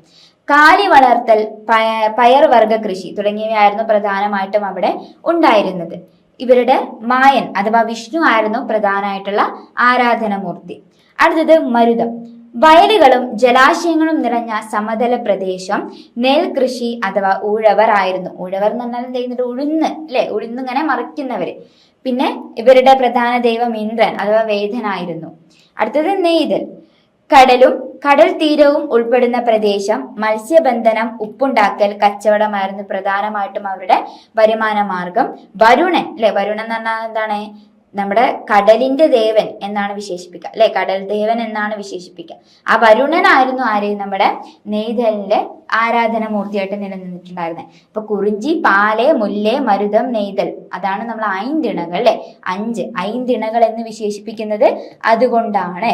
അപ്പൊ ഐന്തിണകൾ നമ്മൾ പഠിച്ചു കഴിഞ്ഞു അല്ലെ. പഠിച്ചു കഴിഞ്ഞില്ലേ? ഓക്കെ അല്ലേ? കുറിഞ്ചി, പാല്, മുല്ല്, മരുതം, നെയ്തൽ എന്നുള്ള 5 തിണകൾ നമ്മൾ പഠിച്ചു കഴിഞ്ഞു. ഓക്കെ, ഇനി നമ്മൾ ആദ്യം തുറമുഖങ്ങൾ പറഞ്ഞു അല്ലെ. ആ തുറമുഖങ്ങളുമായിട്ട് ബന്ധപ്പെട്ടിട്ടുള്ള ഒരു ചോദ്യമാണ് പ്രാചീന കേരളത്തിലെ തുറമുഖങ്ങളെ കുറിച്ച് കുറിപ്പെഴുതുക. വിദേശ സഞ്ചാരികളുടെ കുറിപ്പുകളിലും സംഘം കൃതികളിലെ പ്രാചീന കേരളത്തിലെ പ്രമുഖ തുറമുഖങ്ങളെ കുറിച്ചും വ്യക്തമായിട്ടുള്ള പരാമർശങ്ങൾ നമുക്ക് കാണാൻ സാധിക്കും. ഒന്ന് സഞ്ചാരികളുടെ കുറിപ്പ്, മറ്റൊന്ന് എന്താണ് സംഘം കൃതികൾ. അതിലാദ്യം മുസിരീസ് അഥവാ നമ്മുടെ കൊടുങ്ങല്ലൂർ. പൗരസ്ത്യ വ്യാപാരത്തിന്റെ ഏറ്റവും പ്രധാനപ്പെട്ട സ്ഥിരകേന്ദ്രമായിരുന്നു ഈ തുറമുഖം. വിദേശികളായ യൗവനന്മാർ കപ്പലുകളിൽ പൊന്നുമായി വന്ന് ഇവിടെ നിന്നും കുരുമുളക് വാങ്ങിയിരുന്നതായി രേഖപ്പെടുത്തിയിട്ടുണ്ട്. അപ്പൊ ആദ്യത്തെ തുറമുഖം ഏതാണ്? മുസിരീസ് ആണ് അല്ലെ. ഈ മുസിരീസ് എന്ന് പറഞ്ഞാല് ഏറ്റവും കൂടുതൽ വിദേശികളുമായിട്ടുള്ള വ്യാപാരം നടത്തിയിട്ടുള്ള ഒരു തുറമുഖമായിരുന്നു. മറ്റ് പ്രധാന തുറമുഖങ്ങള് പ്ലനി, ടോളമി തുടങ്ങിയ സഞ്ചാരികളുടെ കുറിപ്പുകളിൽ നിന്ന് നമുക്ക് തീണ്ടീസ്, നെൽക്കിണ്ട, പുറങ്കാട്, മൻഖോറ, കൊട്ടിയറ എന്നീ തുടങ്ങിയിട്ടുള്ള തുറമുഖങ്ങളെ കുറിച്ചിട്ടുള്ള വിവരങ്ങളും കിട്ടിയിട്ടുണ്ട്. കൂടാതെ കൊല്ലം തുറമുഖം ചൈനീസ്, അറബി കപ്പലുകൾ വ്യാപാരത്തിനായി വന്നിറങ്ങിയിരുന്ന തെക്കൻ കേരളത്തിലെ സുപ്രധാന തുറമുഖ നഗരമായിരുന്നു കൊല്ലം. പിന്നീട് എട്ടിക്കുളം വടക്കൻ കേരളത്തിലെ ഏഴിമല സമീപത്തുണ്ടായിരുന്ന മറ്റൊരു പുരാതന തുറമുഖമായിരുന്നു ഇത്. ഇപ്പൊ പ്രധാനമായിട്ട് എന്ത് ചെയ്യുന്നുണ്ട്? നമ്മുടെ മുസിരീസ് ആണ് അല്ലെ. മുസിരീസ് എന്ന് പറഞ്ഞിട്ടുള്ള തുറമുഖം കൊടുങ്ങല്ലൂർ ഭാഗത്തുള്ള ഈ ഒരു തുറമുഖമായിരുന്നു ഏറ്റവും കൂടുതൽ വിദേശികൾ വന്നിറങ്ങിയിട്ടുള്ള ഒരു തുറമുഖം. അത് കഴിഞ്ഞതിന് ശേഷം എന്ത് ചെയ്യുന്നുണ്ട്? നമ്മുടെ തീണ്ടീസ്, നെൽക്കിണ്ട, പുറങ്കാട് തുടങ്ങിയിട്ടുള്ള തുറമുഖങ്ങളെ കുറിച്ചിട്ടുള്ള വിവരങ്ങളും നമുക്ക് സഞ്ചാരികളുടെ കുറിപ്പുകളിൽ നിന്നും മറ്റ് ശാസനങ്ങളിൽ നിന്നും നമുക്ക് കണ്ടു കിട്ടിയിട്ടുണ്ട്. കൊല്ലവും എന്ത് ചെയ്യുന്നുണ്ട്? പ്രധാനമായിട്ടുള്ള ഒരു തുറമുഖ കേന്ദ്രമായിരുന്നു. അടുത്ത ചോദ്യം, സംഘം കൃതികളെ കുറിച്ച് വിവരിക്കുക. അവ കേരള രചനയ്ക്ക് എത്രമാത്രം സഹായകരമാണ്? എക്സാമിന് ചോദിച്ചിട്ടുള്ള ഒരു ചോദ്യമാണ് കേട്ടോ. ഇത് എക്സാമിന് ചോദിച്ചിട്ടുള്ള ഒരു ചോദ്യമാണ്. അപ്പോ സംഘം കൃതികൾ ഏതൊക്കെയാണ്? മധുരയിലെ കവി സദസ്സിൽ സംഘമുണ്ടായിരുന്ന കവികൾ രചിച്ച കൃതികളാണിവ. തോൽകാപ്പിയം വ്യാകരണ ഗ്രന്ഥമാണ്. ചിലപ്പതികാരം, മണിമേഖല എന്നിവയും 8 സമാഹാരങ്ങളായ 8 തൈക്കയും, അകനന്നൂറ്, പുറനന്നൂറ്, പതിറ്റുപത്ത് തുടങ്ങിയവ ഇതിൽ ഉൾപ്പെടുന്നു. ചരിത്ര രചനയ്ക്കുള്ള സഹായമാണ്. അപ്പോൾ ആ ഒരു കാലഘട്ടത്തില് ഇതാണ് മധുരയിൽ നിലനിൽക്കുന്ന നമ്മുടെ കവി സദസ്സിലെ സംഘങ്ങൾ ചേർന്നിട്ട് നിർമ്മിച്ചവയാണ് നമ്മൾ സംഘം കൃതികൾ എന്ന് പറയുന്നത് അല്ലെ. സംഘ കാലഘട്ടത്തിൽ ഉണ്ടായിട്ടുള്ളവ എന്നും കൂടി വിശേഷണമുണ്ട്. അപ്പൊ ഇതിലെ തോൽകാപ്പിയം, ചിലപ്പതികാരം, മണിമേഖല, 8 സമാഹാരങ്ങളുള്ള 8 തൈക്കയും, പുറനന്നൂറ്, അകനന്നൂറ്, പതിറ്റുപത്ത് അല്ലെ. പതിറ്റുപത്ത് ചേര രാജാക്കന്മാരെ കുറിച്ച് പ്രകീർത്തിക്കുന്ന ഒരു പാട്ടാണ്. അപ്പൊ ഇതൊക്കെ എന്ത് ചെയ്യുന്നുണ്ട്? നമ്മുടെ ചരിത്ര രചനയ്ക്ക് ഏറ്റവും കൂടുതൽ സഹായകരമായിട്ടുള്ള സംഘം കൃതികളാണ്. പതിറ്റുപത്ത് എന്ന കൃതി പൂർണ്ണമായും പ്രാചീന ചേര രാജാക്കന്മാരെ കുറിച്ച് പ്രകീർത്തിക്കുന്നവയാണ്. ഇത് ചേര സാമ്രാജ്യത്തിന്റെ ചരിത്രം അറിയാൻ സഹായിക്കുന്നു. അപ്പൊ ആ ഒരു കാലഘട്ടത്തിലെ ചേര രാജവംശത്തെ കുറിച്ചിട്ടുള്ള അറിവുകൾ നമുക്ക് ആ ഒരു അറിവ് എന്ത് ചെയ്യുന്നുണ്ട്? എത്രത്തോളം പ്രാധാന്യം കിട്ടും എന്നുള്ള രീതിയിൽ ആ ഒരു കാലഘട്ടത്തിലെ രാജാക്കന്മാരെ കുറിച്ച് അവരുടെ പ്രവർത്തനത്തെ കുറിച്ച് വിശേഷിപ്പിക്കുന്ന പാട്ടാണ് പതിറ്റുപത്ത്. അപ്പൊ പതിറ്റുപത്ത് എന്ന് പറഞ്ഞിട്ടുള്ള പാട്ട് എന്ത് അല്ലെങ്കിൽ ചേര രാജാക്കന്മാരെ കുറിച്ച് പ്രകീർത്തിക്കുന്ന പാട്ട് ഏതെന്ന് ചോദിച്ചാൽ പതിറ്റുപത്ത് പറയണം. പതിറ്റുപത്ത് എന്ന് പറഞ്ഞിട്ടുള്ള പാട്ടിൽ ആരെ കുറിച്ചാണ് വിശേഷിപ്പിക്കുന്നത്? ചേര രാജവംശത്തെ കുറിച്ചാണ് വിശേഷിപ്പിക്കുന്നത്. സാമൂഹിക ജീവിതം ഭൂപ്രകൃതിയെ കുറിഞ്ചി, പാല്, മുല്ല്, മരുതം, നെയ്തൽ എന്നിങ്ങനെ 5 തിണകളായി തിരിച്ച് അന്നത്തെ ജനങ്ങളുടെ തൊഴിൽ, ആചാരങ്ങൾ, ജീവിത രീതി എന്നിവ സംഘം കൃതികളിൽ വ്യക്തമാക്കുന്നു. യൗവനന്മാർക്ക് പൊന്നു തന്ന കുരുമുളക് വാങ്ങിയതിനെ കുറിച്ച് പരാമർശങ്ങളും അകനന്നൂറിലും പുറനന്നൂറിലും എന്ത് ചെയ്യുന്നുണ്ട്? നമുക്ക് കണ്ടുകിട്ടിയിട്ടുണ്ട്. അപ്പൊ സംഘ കാലഘട്ടത്തിലെ കൃതികളിൽ പ്രധാനമായിട്ടും നമ്മുടെ 5 തിണകളെ കുറിച്ചും അതേപോലെ എന്ത് ചെയ്യുന്നുണ്ട്? ആ ഒരു കാലഘട്ടത്തിൽ നിലനിന്നിട്ടുണ്ടായിരുന്ന ജനങ്ങളുടെ തൊഴില്, ആചാരങ്ങൾ, ജീവിത രീതി എന്നിവയെ കുറിച്ചും അറിയിപ്പുകൾ കിട്ടിയിട്ടുണ്ട്. കൂടാതെ വിദേശീയ വ്യാപാരം അല്ലെ, വിദേശികളുമായിട്ടുള്ള വ്യാപാരത്തെ കുറിച്ചിട്ടുള്ള അറിവുകൾ പുകനന്നൂറിലും പുറനന്നൂറിലും അകനന്നൂറിലും പുറനന്നൂറിലും നമുക്ക് കിട്ടിയിട്ടുണ്ട് എന്നതാണ് ഏറ്റവും സവിശേഷതയായിട്ടുള്ള മറ്റൊരു കാര്യം. അപ്പൊ സംഘം കൃതികൾ എന്ന് പറഞ്ഞാൽ എന്ത് ചെയ്യുന്നുണ്ട്? നമ്മുടെ തോൽകാപ്പിയം, ചിലപ്പതികാരം, മണിമേഖല, അതേപോലെ അകനന്നൂറ്, പുറനന്നൂറ്, പതിറ്റുപത്ത് തുടങ്ങിയിട്ടുള്ള പാട്ടുകളാണ് അല്ലെ. ഇതിൽ നിന്ന് നമുക്ക് എന്ത് ചെയ്യുന്നുണ്ട്? പൂർണ്ണമായിട്ടും കേരളത്തിന്റെ ആ ഒരു ചരിത്രത്തെ കണ്ടുകിട്ടാൻ സഹായകരമായിട്ടുണ്ട്. ഓക്കെ, ക്ലിയർ ആയില്ല ഒരു ഭാഗം? അടുത്ത ചോദ്യം ഇതാണ്: ബുദ്ധ ജൈന മതങ്ങൾ കേരളീയ സമൂഹത്തിൽ ചെലുത്തിയ സ്വാധീനത്തെ കുറിച്ച് ഉപന്യസിക്കുക. അല്ലെ, ബുദ്ധ ജൈന മതങ്ങൾ കേരളീയ സമൂഹത്തിൽ ചെലുത്തിയ സ്വാധീനത്തെ കുറിച്ച് നമ്മളോട് എഴുതാനാണ് പറഞ്ഞിട്ടുള്ളത്. അപ്പൊ അതിലെ ബുദ്ധമതമാണ് എന്ത് ചെയ്യുന്നത്, നമ്മുടെ ആയുർവേദം എന്നുള്ള ഒരു സങ്കല്പം മുന്നോട്ട് വെച്ചിട്ടുള്ളത്. വിഗ്രഹങ്ങളും ഗുഹാക്ഷേത്രങ്ങളും കരുമാടി അല്ലെങ്കിൽ കരുമാടിക്കുട്ടൻ, പള്ളിക്കൽ, മാവേലിക്കര, ഭരണിക്കാവ് എന്നിവിടങ്ങളിൽ നിന്നും ലഭിച്ചിട്ടുള്ള ബുദ്ധ വിഗ്രഹങ്ങൾ 7ഉം 8ഉം നൂറ്റാണ്ടുകളിലെ ബുദ്ധമത സ്വാധീനത്തിന്റെ തെളിവുകളാണ്. അപ്പോൾ എവിടെ നിന്നൊക്കെയാണ് കിട്ടിയിട്ടുള്ളത്? കരുമാടി, പള്ളിക്കൽ, മാവേലിക്കര, ഭരണിക്കാവ് തുടങ്ങിയ ഇടങ്ങളിൽ നിന്നും നമുക്ക് കണ്ടു കിട്ടിയിട്ടുള്ള വിഗ്രഹങ്ങൾ അല്ലെ, ഇത് വിഗ്രഹങ്ങളാണ്, ബുദ്ധ വിഗ്രഹങ്ങളാണ്. ഈ ബുദ്ധ വിഗ്രഹങ്ങളിൽ നിന്നാണ് നമുക്ക് 7ഉം 8ഉം നൂറ്റാണ്ടുകളിലെ ബുദ്ധമത സ്വാധീനത്തെ കുറിച്ച് കണ്ടുകിട്ടിയിട്ടുള്ളത്. പെരുമ്പാവൂരിനടുത്തുള്ള കല്ലിൽ ഗുഹാക്ഷേത്രത്തിൽ ജൈന തീർത്ഥാടകനായിട്ടുള്ള പാർശ്വനാഥൻ, മഹാവീരൻ, പത്മാവതി ദേവി എന്നിവരുടെ പ്രതിമകളും നമുക്ക് കണ്ടുകിട്ടിയിട്ടുണ്ട്. അപ്പോൾ ബുദ്ധമതം പറഞ്ഞപ്പോൾ തന്നെ എന്ത് ചെയ്യുന്നുണ്ട്, ജൈന മതത്തെ കുറിച്ച് കൂടി വിശേഷിപ്പിക്കുന്നുണ്ട്. ജൈന മതത്തെ കുറിച്ച് ഇങ്ങനെയാണ് പറയുന്നത്: പെരുമ്പാവൂരിനടുത്തുള്ള കല്ല് അല്ലെ, കല്ലിൽ ഗുഹാക്ഷേത്രത്തിൽ നിന്നും പാർശ്വനാഥൻ, മഹാവീരൻ, പത്മാവതി ദേവി തുടങ്ങിയവരുടെ രൂപങ്ങൾ, ആ രൂപത്തോട് കൂടിയിട്ടുള്ള വിഗ്രഹങ്ങൾ നമുക്ക് എന്താണ് കണ്ടുകിട്ടിയിട്ടുണ്ട്. ഇനി ഇവരുടെ വിദ്യാഭ്യാസവും സാഹിത്യവും എടുത്താല് സംഘകാലത്തെ പ്രശസ്തമായിട്ടുള്ള തമിഴ് വ്യാകരണ ഗ്രന്ഥമായ തോൽക്കാപ്പിയം രചിച്ച തോൽക്കാപ്പിയൻ ഒരു ജൈന മതക്കാരനായിരുന്നു. തമിഴിലെ പഞ്ചമ മഹാകാവ്യങ്ങളിൽ ഒന്നായ ചിലപ്പതികാരം ജൈനകൃതിയും മണിമേഖല ബൗദ്ധകൃതി അതായത് ബുദ്ധകൃതിയുമായിട്ടാണ് വിശേഷിപ്പിക്കുന്നത്. അപ്പോൾ വിദ്യാഭ്യാസപരമായിട്ട് നമ്മുടെ കേരളത്തിനുള്ള സഹായം എന്നുള്ള രീതിയിൽ സംഘകാലഘട്ടത്തിൽ ഏറ്റവും കൂടുതൽ പ്രധാനം അറിയിക്കുന്ന തോൽക്കാപ്യം എന്നുള്ള രചന ആരുടെയാണ്? ഒരു ജൈന മതക്കാരൻ്റെതാണ്. കൂടാതെ തമിഴിലെ പഞ്ചമഹാകാവ്യങ്ങളായിട്ടുള്ള ചിലപ്പതികാരം, മണിമേഖല, ഇതിലെ ചിലപ്പതികാരം ഒരു ജൈനകൃതിയും മണിമേഖല ഒരു ബുദ്ധകൃതിയുമായിട്ടാണ് അറിയപ്പെടുന്നത്. ഇനി ആ ഒരു കാലഘട്ടത്തിലെ നമ്മുടെ രാജാക്കന്മാരുടെ പിന്തുണ എത്രത്തോളം ഈ ഒരു മതങ്ങളെ കേന്ദ്രീകരിച്ച് നിലനിന്നിട്ടുണ്ടായിരുന്നു എന്നാണ് പറയുന്നത്. രാജാവായിട്ടുള്ള വിക്രമാദിത്യ വരഗുണൻ വിഖ്യാതമായ ശ്രീമൂലവാസം ബുദ്ധവിഹാരത്തിന് വലിയ രീതിയിൽ ഭൂമി ദാനം ചെയ്തു. ഇത് ബുദ്ധമത പ്രോത്സാഹനം കണക്കിലെടുത്താണ് ചരിത്രകാരനായിട്ടുള്ള ഡോക്ടർ MGS നാരായണൻ അദ്ദേഹത്തെ കേരളത്തിലെ അശോക ചക്രവർത്തി എന്ന് വിശേഷിപ്പിച്ചത്. ഇതും ചോദ്യാട്ടോ, എക്സാമിന് വന്നിട്ടുള്ള ചോദ്യമാണ്. കേരളത്തിലെ അശോക ചക്രവർത്തി എന്ന് വിശേഷിപ്പിച്ചത് ആരെ?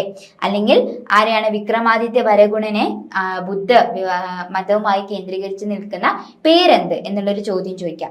അപ്പോൾ കേരളത്തിലെ അശോക ചക്രവർത്തി എന്ന് വിശേഷിപ്പിക്കുന്നത് ആരാണ്? വിക്രമാദിത്യ വരഗുണൻ. രാജാവായിട്ടുള്ള വിക്രമാദിത്യ വരഗുണനെയാണ് അങ്ങനെ പ്രഖ്യാപിക്കുന്നത്. എന്തുകൊണ്ടാണ് ആ പ്രഖ്യാപിക്കാനുള്ള കാരണം? നമ്മുടെ ശ്രീമൂലവാസം എന്ന് പറഞ്ഞാൽ ഏറ്റവും കൂടുതൽ ബുദ്ധ വിഹാരമായിട്ട് കേരളത്തിൽ നിന്നിട്ടുണ്ടായിരുന്ന കേന്ദ്രമായിരുന്നു. ഇതിന് ഭൂമി ഇഷ്ടദാനമായിട്ട് എന്ത് ചെയ്യുന്നുണ്ട്? ഭൂമി ദാനം ചെയ്തിട്ടുള്ളത് വിക്രമാദിത്യ വരഗുണനാണ്. അതുകൊണ്ടാണ് ഡോക്ടർ MGS നാരായണൻ അദ്ദേഹത്തെ എന്ത് ചെയ്യുന്നുണ്ട്? കേരളത്തിലെ അശോക ചക്രവർത്തി എന്ന് വിശേഷിപ്പിക്കുന്നത്. ഓക്കെ, പിന്നീട് കേരള ഉൽപ്പത്തിയെ കുറിച്ചാണ് നമ്മൾ പറയുന്നത്. കേരളത്തിന്റെ ചരിത്രം പ്രതിപാദിക്കുന്ന ഒരു പഴയ ആഭ്യന്തര കൃതിയാണിത്. എന്നാൽ ഇതിൽ കെട്ടുകഥകളും ഐതിഹ്യങ്ങളും നിറഞ്ഞു നിൽക്കുന്നതിനാൽ വസ്തുനിഷ്ഠമായ ചരിത്ര രചനയ്ക്ക് ഇത് വളരെ കുറച്ച് മാത്രമാണ് എന്ത് ചെയ്യുന്നത് നമ്മൾ ഉപയോഗിക്കുന്നത് അല്ലെ. ഇത് കേരളത്തിലെ ഏറ്റവും കൂടുതൽ ചരിത്രം പ്രതിപാദിക്കുന്ന ഒന്നാണെങ്കിലും കുറേ കെട്ടുകഥകളൊക്കെ നമ്മൾ മുത്തശ്ശി കഥകളൊക്കെ പറഞ്ഞു കൊടുക്കുന്ന പോലെയുള്ള കെട്ടുകഥകളും ഐതിഹ്യങ്ങളൊക്കെയാണ് നിലനിൽക്കുന്നത്. അതുകൊണ്ട് തന്നെ എന്താണ്, ഇത് വളരെ കുറച്ച് മാത്രമാണ് നമ്മൾ കേരള ചരിത്രം എഴുതുന്നതിന് വേണ്ടിയിട്ട് എടുക്കുന്നത്. പിന്നീട് തുഹാഫത്തുൽ മുജഹിദീൻ അല്ലെ, 8 AD 16-ാം നൂറ്റാണ്ടിലെ പൊന്നാനിയിൽ ജീവിച്ചിരുന്ന അറബി ഭാഷ പണ്ഡിതനായിട്ടുള്ള ഷെയ്ഖ് സൈനുദ്ദീൻ രചിച്ച ഈ കൃതിയാണ് കേരളീയർ എഴുതിയ ആദ്യത്തെ ചരിത്ര ഗ്രന്ഥമായിട്ട് നമ്മൾ കണക്കാക്കുന്നത്. അപ്പൊ കേരളീയൻ എഴുതിയിട്ടുള്ള ആദ്യത്തെ ചരിത്ര ഗ്രന്ഥമായിട്ട് നമ്മൾ കണക്കാക്കുന്നത് ഇതാണ്, നമ്മുടെ പൊന്നാനിയിൽ ജീവിച്ചിരുന്ന ഷെയ്ഖ് സൈനുദ്ദീൻ രചിച്ചിട്ടുള്ള തുഹാഫത്തുൽ മുജഹിദ് എന്ന് പറഞ്ഞിട്ടുള്ള കൃതിയാണ് നമ്മൾ സ്വീകരിക്കുന്നത്. 18-ാം നൂറ്റാണ്ടിന്റെ ഉത്തരാർദ്ധം വരെ കോഴിക്കോട് സാമൂതിരിയുടെ അധ്യക്ഷതയിൽ ഭാരതപ്പുഴയുടെ തീരത്തുള്ള തിരുനാവായി നടന്നിരുന്ന വിഖ്യാതമായ ഉത്സവമാണിത്. കടഞ്ചേരി നമ്പൂതിരിയുടെ മാമാങ്കം കിളിപ്പാട്ട് എന്ന കൃതിയിൽ 1694 നടന്ന മാമാങ്കത്തെ കുറിച്ചിട്ടുള്ള വിവരണങ്ങൾ നമുക്ക് കിട്ടുന്നുണ്ട്. അപ്പൊ കേരളത്തിൽ നിലനിന്നിട്ടുണ്ടായിരുന്ന മാമാങ്കത്തെ കുറിച്ചാണ് നമ്മൾ വിശേഷിപ്പിക്കുന്നത് അല്ലെ. മൈസൂരിൽ നിന്നുള്ള ടിപ്പു സുൽത്താന്റെ ആക്രമണം മുൻകൂട്ടി കണ്ട് തിരുവിതാംകൂറും കൊച്ചി രാജ്യവും സംയുക്തമായി പണിതുയർത്തിയ ഒരു വലിയ മൺകോട്ടയായിരുന്നു ഇത്. അതായത് നമ്മുടെ നെടുക്കോട്ട.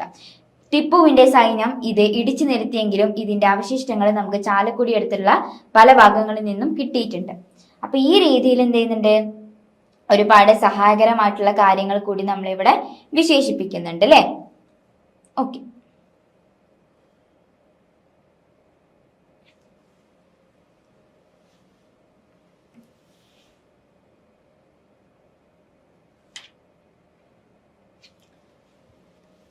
അടുത്ത ചോദ്യത്തിലേക്ക് പോവാം. കേരളത്തിലെ ജന്മി സമ്പ്രദായത്തെക്കുറിച്ചും അത് നിർത്തൽ ചെയ്യപ്പെട്ട വർഷത്തെക്കുറിച്ചും വിവരിക്കുക. എന്താ ചോദിച്ചിട്ടുള്ളത്? കേരളത്തിലെ ജന്മി സമ്പ്രദായത്തെക്കുറിച്ചും അത് നിർത്തലാക്കപ്പെട്ട്, എന്തുകൊണ്ടാണ് അത് നിർത്തലാക്കപ്പെട്ട് ചെയ്യപ്പെട്ട വർഷത്തെക്കുറിച്ചുമാണ് നമ്മളോട് ചോദിച്ചിട്ടുള്ളത്. അപ്പോ ഒരു പശ്ചാത്തലം അല്ലെ, കേരളത്തിന്റെ ഒരു പശ്ചാത്തലം എടുത്ത് നോക്കിയാല് ജന്മി സമ്പ്രദായം എന്ത് ചെയ്യുന്നുണ്ട്, ഒരു വ്യവസ്ഥയായിട്ട് തന്നെ, ഫ്യൂഡൽ വ്യവസ്ഥയായിട്ട് തന്നെ നിലനിന്നിട്ടുള്ളവയാണ്. ഐതിഹ്യങ്ങൾ പ്രകാരം പരശുരാമൻ കടലിൽ നിന്നും വീണ്ടെടുത്ത കേരള ഭൂമി മുഴുവൻ നമ്പൂതിരി ബ്രാഹ്മണർക്ക് ദാനമായി നൽകിയെന്നാണ് വിശ്വസിക്കപ്പെടുന്നത്, അഥവാ ജന്മാവകാശം. തുടർന്ന് മധ്യകാലഘട്ടത്തിലെ നമ്പൂതിരിമാരും നായർ പ്രഭുക്കന്മാരും ക്ഷേത്രങ്ങളും ഉൾപ്പെടുന്ന ഒരു വലിയ വിഭാഗം ഭൂമിയുടെ പരമാധികാരികളായിട്ട് മാറി. അപ്പോൾ വളരെ ഒരു കഥ പറയുന്ന പോലെ പറഞ്ഞാല് പണ്ട് കാലഘട്ടത്തിൽ നമ്മൾ കേട്ടിട്ടുള്ള ഒരു കഥയായിരുന്നു പരശുരാമൻ എന്ത് ചെയ്യുന്നുണ്ട്, മടു എറിഞ്ഞിട്ടാണ് നമ്മുടെ കേരളം തിരിച്ചെടുത്തത് എന്നുള്ള ഒരു കഥ അല്ലെ. ഈ കഥയെ അടിസ്ഥാനമാക്കിയിട്ട് ബ്രാഹ്മണന്മാർ എന്ത് ചെയ്യുന്നുണ്ട്, അവര് കേരളത്തിൽ ഒരു സ്ഥാനം ഉറപ്പിച്ചു. അപ്പൊ അവര് പറയുന്നത് ദൈവത്തിന്റെ അടുത്ത് നിന്ന് ഏറ്റവും കൂടുതൽ എന്ത് ചെയ്യുന്നുണ്ട്, കാര്യങ്ങൾ അല്ലെ, ദൈവത്തിനെ ഏറ്റവും കൂടുതൽ പ്രീതിപ്പെടുത്തുന്നത് ഞങ്ങളാണ്, അതുകൊണ്ട് ഞങ്ങളാണ് എന്ത് ചെയ്യുന്നത്, ഏറ്റവും വലിയ ശക്തിയായിട്ട് കേരളത്തിൽ നിലനിൽക്കുന്നത് എന്നുള്ളൊരു ഭാവമായിരുന്നു ബ്രാഹ്മണ മതത്തിൽ ഉണ്ടായിരുന്നവർക്ക്. അപ്പൊ അതുകൊണ്ട് തന്നെ ബ്രാഹ്മണ മതത്തിലുണ്ടായവരെ അനുസരിക്കാൻ ആരൊക്കെ തീരുമാനിക്കുന്നുണ്ട്, നമ്മുടെ രാജാക്കന്മാർ വരെ തീരുമാനിക്കുന്നുണ്ട് കേട്ടോ. ഇങ്ങനെ ഒരു സാഹചര്യത്തില് പ്രഭുക്കന്മാര് അല്ലെ, നായർ പ്രഭുക്കന്മാരും നമ്പൂതിരിമാരും നമ്മുടെ ഭൂമി, ക്ഷേത്രത്തിന്റെ ഭൂമിയാണ് നമ്മൾ ദേവസ്വം എന്ന് പറയുന്നത്. ദേവസ്വം എന്ന് പറഞ്ഞാല് ക്ഷേത്രഭൂമി, ക്ഷേത്രത്തോടനുബന്ധമായിട്ട് നിൽക്കുന്ന ഭൂമി. ഈ ഭൂമികളൊക്കെ ഇവരെന്ത് ചെയ്യുന്നുണ്ട്, പിടിച്ചെടുത്തിട്ട് ഇവര് വലിയ ഒരു പരമാധികാരികളായിട്ട് അല്ലെ, ജന്മിമാരായിട്ട് എന്ത് ചെയ്യുന്നുണ്ട്, കേരളത്തില് നിലനിൽക്കുകയാണ് ചെയ്തിരുന്നത്. ജന്മി സമ്പ്രദായത്തിൽ കൃഷിഭൂമി കൈകാര്യം ചെയ്തിരുന്നത് വ്യക്തമായിട്ടുള്ള ഒരു ശ്രേണി തന്നെ ഉണ്ടായിരുന്നു. അപ്പൊ ആ ഒരു കാലഘട്ടത്തില് ജന്മി സമ്പ്രദായം അല്ലെ, അടിമത്തത്തിന്റെ നിലനിൽക്കുന്ന ആ ഒരു സമ്പ്രദായത്തില് കൃത്യമായിട്ട് ഭൂമി എങ്ങനെയാണ് കൈകാര്യം ചെയ്യേണ്ടത് എന്നുള്ള ഒരു കാര്യം തന്നെ ഉണ്ടായിരുന്നു. അതില് ജന്മി അല്ലെ, ജന്മി എന്ന് പറഞ്ഞാൽ എന്താണ്, ഭൂമി കൈവശമുള്ളവൻ, ഭൂമിയുടെ പൂർണ്ണമായിട്ടുള്ള ഉടമസ്ഥൻ. ഇവർ നേരിട്ട് കൃഷി ഇറക്കാറില്ല. ആ ഭൂമിയിൽ ഇവർക്ക് എന്താണ്, നേരിട്ട് കൃഷി ഇറക്കേണ്ട ഒരു ആവശ്യമില്ല എന്നാണ് പറയുന്നത്. പിന്നെ ഇടനിലക്കാരൻ അല്ലെങ്കിൽ എന്ത് ചെയ്യുന്നുണ്ട്, അത് കാണക്കാരൻ എന്ന് പറഞ്ഞാൽ അത് നോക്കുന്ന ആള്. ജന്മിമാരിൽ നിന്നും ഭൂമി പാട്ടത്തിനെടുക്കുന്ന ഉയർന്ന ജാതിക്കാരായിട്ടുള്ള ഇടനിലക്കാര്. അപ്പോ ആരുടെ കയ്യിലാണോ ഭൂമി ഉള്ളത്, അതിന്റെ ഒരു ശ്രേണി ഇങ്ങനെയാട്ടോ വരിക. ആരുടെ കയ്യിലാണോ ഭൂമി ഉള്ളത് അയാളെ ജന്മി എന്ന് പറയും. ഈ ഭൂമി പാട്ടത്തിനെടുക്കുന്നയാളെ നമ്മൾ എന്ത് ചെയ്യുന്നുണ്ട്, ഇടനിലക്കാരൻ അല്ലെ, ഇടനിലക്കാരൻ എന്ന് വിശേഷിപ്പിക്കും. പിന്നീടാണ് നമ്മുടെ കുടിയാൻ വരുന്നത്, അതായത് യഥാർത്ഥ കർഷകൻ. ഇടനിലക്കാരിൽ നിന്നോ ജന്മിമാരിൽ നിന്നോ ഭൂമി വാങ്ങി നേരിട്ട് കൃഷി ചെയ്യുന്നവർ. ഇവർ കഠിനാധ്വാനം ചെയ്തുണ്ടാക്കുന്ന വിളവിന്റെ 35% മുതൽ 75% വരെ പാട്ടമായി നൽകണമായിരുന്നു. അപ്പോ വെറുതെ ഇവര് ഭൂമി എടുത്തുകൊണ്ട് മാത്രം കാര്യമില്ല, മറിച്ച് ഇവരെന്താണോ കൃഷി ചെയ്യുന്നത് ആ കൃഷി ചെയ്തതിൽ നിന്ന് എന്താണ് ഒരു പങ്ക് അല്ലെ, ഏറ്റവും കൂടുതൽ ഉയർന്ന പങ്ക് ആർക്ക് കൊടുക്കണം, ആരടുത്ത് നിന്നാണോ ഈ ഒരു ഭൂമി വാങ്ങിയിട്ടുള്ളത് അയാൾക്ക് കൊടുക്കണം. പിന്നീട് നമ്മുടെ കിടപ്പുകാർ, ജന്മിയുടെ പറമ്പിൽ ചെറിയ കുടിലുകൾ കെട്ടി താമസിക്കുന്ന, സ്വന്തമായി 1 ഇഞ്ച് ഭൂമി പോലും ഇല്ലാത്ത കർഷക തൊഴിലാളികളെയാണ് നമ്മൾ എന്ത് ചെയ്യുന്നത്, കിടപ്പുകാർ അല്ലെ. ഇവരെന്ത് ചെയ്യുന്നുണ്ട്, ഭൂമി വാങ്ങിയിട്ട് അവിടെ ഇവർക്ക് താമസിക്കാനുള്ള കാര്യങ്ങൾ ഉണ്ടാക്കുകയാണ്. ഈ ഒരു സമയത്ത് എന്ത് ചെയ്യുന്നുണ്ട്, നമ്മുടെ വാഴക്കുല ഓർമ്മ വരുന്നുണ്ട് ആർക്കെങ്കിലും, ആ ഒരു മധുരമായിട്ടുള്ള വാഴപ്പഴം ഇങ്ങനെ എന്താണ് മധുരിക്കാൻ വേണ്ടി നിൽക്കുകയാണ് അല്ലെ, പഴുക്കാൻ വേണ്ടി കാത്തിക്കുക. ആ നിൽക്കുന്ന സമയത്ത് എന്ത് ചെയ്യുന്നുണ്ട്, ആ ഒരു വാഴക്കൊല വെട്ടിയിട്ട് ആര് പോകുന്നുണ്ട്, ജന്മി പോകുന്നുണ്ട് കേട്ടോ അല്ലെ. മലയാളം പഠിക്കുന്ന നമ്മള് ആ ഒരു കവിതയൊക്കെ ഓർക്കണം. ജന്മി സമ്പ്രദായത്തിന്റെ ദൂഷ്യഫലങ്ങൾ കുടിയൊഴിപ്പിക്കൽ ഭീതി. ജന്മിമാർക്ക് എപ്പോൾ വേണമെങ്കിലും കർഷകരെ, അതായത് നമ്മുടെ കുടിയാന്മാരെ അവരുടെ മണ്ണിൽ നിന്നും ഒഴിപ്പിക്കാമായിരുന്നു. ഇത് കർഷകരിൽ വലിയ രീതിയിലുള്ള ഒരു അരക്ഷിതാവസ്ഥയാണ് സൃഷ്ടിച്ചത്. അപ്പോൾ ജന്മിയുടെ കയ്യിലാണ് എന്ത് ചെയ്യുന്നത്, ഭൂമിയുള്ളത്. ഈ ഭൂമി ആരാണ് വാങ്ങുന്നത്? ഒരു താൽക്കാലികമായിട്ടുള്ള ഒരു ആവശ്യത്തിന് വേണ്ടിയിട്ടാണ് നമ്മുടെ കുടിയാന്മാർ വാങ്ങുന്നത്. അതുകൊണ്ട് തന്നെ ഏത് നിമിഷം വേണമെങ്കിലും എന്താണ് ഈ ഒരു ഭൂമി വാങ്ങും എന്നുള്ള ഒരു കാര്യം ഇവർക്കറിയാം. അതുകൊണ്ട് തന്നെ ഈ ഒരു അവസ്ഥ എന്ന് പറഞ്ഞാൽ എന്ത് ചെയ്യുന്നുണ്ട്, വളരെ ഭീതി നിറഞ്ഞിട്ടുള്ള ഒരു അവസ്ഥയാണ് അല്ലെ. ഉയർന്ന പാട്ടം, അന്യമായിട്ടുള്ള നികുതികൾ, അടിയറവ് തുടങ്ങിയിട്ടുള്ള സമ്പ്രദായങ്ങൾ വഴി കർഷകരെ ജന്മിമാർ നിരന്തരം ചൂഷണം ചെയ്തു. സാമൂഹികമായിട്ടുള്ള അസമത്വമായിട്ട് ജാതി വ്യവസ്ഥയും ജന്മിത്വവും പരസ്പരം ബന്ധപ്പെട്ടിരുന്നു. താഴ്ന്ന ജാതിയിലുള്ള കർഷകർക്ക് കടുത്ത സാമൂഹിക വിവേചനങ്ങൾ നേരിടേണ്ടി വന്നിട്ടുണ്ട്. അപ്പൊ ജന്മിമാരെ സംബന്ധിച്ച് എന്താണ്, ജന്മിമാരിങ്ങനെ ആലോചിക്കുകയാണ്, ഇവിടെ എന്ത് ചെയ്യുന്നുണ്ട്, ഇവർക്ക് ഇത്ര കാലഘട്ടത്തിലുള്ള ഒരു കണക്ക് മതി, ഇനി എന്താണ് ഇവരെ ഈ ഭൂമിയിൽ നിന്ന് ഒഴിവാക്കാം, എനിക്ക് ഇതിനേക്കാൾ ഉയർന്ന രീതിയിലുള്ള പാട്ടം അല്ലെ, പാട്ടം എന്ന് പറഞ്ഞാൽ നികുതി തരുന്ന ആൾക്കാരെ എന്താണ് നിയമിക്കുകയാണ്. അതുകൊണ്ട് ഇവരെന്താണ് ഞാൻ ഇവിടുന്ന് ഒഴിവാക്കാന്ന് പറഞ്ഞിട്ട് ജന്മിക്ക് വേണമെങ്കിൽ ഏത് രീതിയിലുള്ള നടപടിയും സ്വീകരിക്കാം. അപ്പൊ ഈ രീതിയിൽ ജാതി വ്യവസ്ഥയെയും അതേപോലെ ജന്മിത്വപരമായിട്ടുള്ള വ്യവസ്ഥയെയും അടിസ്ഥാനമാക്കിയിട്ടാണ് എന്ത് ചെയ്യുന്നത് ആ ഒരു കാലഘട്ടത്തിലുള്ള കുടിയാന്മാരുടെ ജീവിതം നിലനിന്നിട്ടുണ്ടായിരുന്നത്. ജന്മിത്വ വിരുദ്ധ സമരങ്ങൾക്ക് ഇത്തരം അടിച്ചമർത്തലുകൾക്കെതിരെ കേരളത്തിൽ കർഷക സംഘടനകളും നേതൃത്വത്തിലും കമ്മ്യൂണിസ്റ്റ് പ്രസ്ഥാനങ്ങളുടെ പിന്തുണയുടെയും കരുത്ത പോരാട്ടങ്ങൾ നടന്നു. മലബാറിലെ മാപ്പിള ലഹകൾ, കയ്യൂർ സമരം, കരിവള്ളൂർ സമരം തുടങ്ങിയവയെല്ലാം ജന്മിത്വത്തിനെതിരെയുള്ള ശക്തമായിട്ടുള്ള പ്രതികരണങ്ങളായിരുന്നു. അപ്പൊ ഒരു പരിധി വരെ അല്ലെ, നിങ്ങൾ തന്നെ ഒന്ന് ആലോചിച്ച് നോക്കും, ഇപ്പോൾ ഒരാൾ നമ്മളിങ്ങനെ കുറേ സമയമിട്ട് നമ്മളെ തന്നെ ഇങ്ങനെ മുഷിപ്പിക്കുക അല്ലെ, മുഷിപ്പിക്കുക എന്ന് പറഞ്ഞാൽ നമ്മളിങ്ങനെ ഇടങ്ങേറാക്കുക, പ്രയാസം സൃഷ്ടിക്കുക തുടങ്ങിയിട്ടുള്ള കാര്യങ്ങൾ ചെയ്യുമ്പോൾ നമ്മൾ എന്ത് ചെയ്യുന്നുണ്ട്, ഒരു പരിധി ഇങ്ങോട്ട് ലംഘിക്കുമ്പോൾ നമ്മൾ തിരിച്ച് പ്രതികരിക്കും കേട്ടോ. അത് ഏറ്റവും കൂടുതൽ ക്ഷമയുള്ള ആളെ ഞാൻ പറയുന്നത്. ആ ഒരു ക്ഷമ കഴിഞ്ഞാൽ എന്ത് ചെയ്യുന്നുണ്ട്, നമ്മൾ അയാളെ പ്രതിരോധിക്കുക തന്നെ ചെയ്യും. ആ രീതിയിൽ വളരെ മോശമായിട്ടുള്ള രീതിയിൽ നിലനിൽക്കുന്ന ഈ ഒരു കുടിയാന്മാരെ എന്ത് ചെയ്യുന്നുണ്ട്, തിരിച്ച് അവരാരൊക്കെയാണ് സഹായിക്കുന്നത്, കമ്മ്യൂണിസ്റ്റ് പ്രസ്ഥാനങ്ങളും അതേപോലെ എന്ത് ചെയ്യുന്നുണ്ട് ഒരുപാട് കാർഷിക സംഘങ്ങൾ അല്ലെ, കർഷകപരമായിട്ടുള്ള അവരുടെ സംഘങ്ങളൊക്കെ കൂടി ചേർന്നിട്ട് തിരിച്ച് ജന്മിമാർക്കെതിരെ നടപടികൾ സ്വീകരിക്കുകയാണ് ചെയ്യുന്നത്. ആ രീതിയിൽ ജന്മി സമ്പ്രദായം നിർത്തലാക്കൽ അല്ലെ, ഈ നിർത്തൽ ചെയ്യപ്പെട്ട വർഷം കേരളത്തിലെ ജന്മി സമ്പ്രദായം ഫലപ്രദമായി നിർത്തലാക്കിയത് 1970 ജനുവരി 1 നമ്മളോട് വർഷം ചോദിച്ചിട്ടുണ്ട്. അപ്പൊ വർഷം ഇങ്ങനെയാണ്, 1970 ജനുവരി 1 ഈ ഒരു നിയമം എന്ത് ചെയ്യുന്നുണ്ട്, നിർത്തലാക്കുന്നത്. അതായത് ജന്മി സമ്പ്രദായം എന്താണ് വേണ്ട എന്നുള്ള ഒരു കാര്യം മുന്നോട്ട് വെക്കുന്നത്.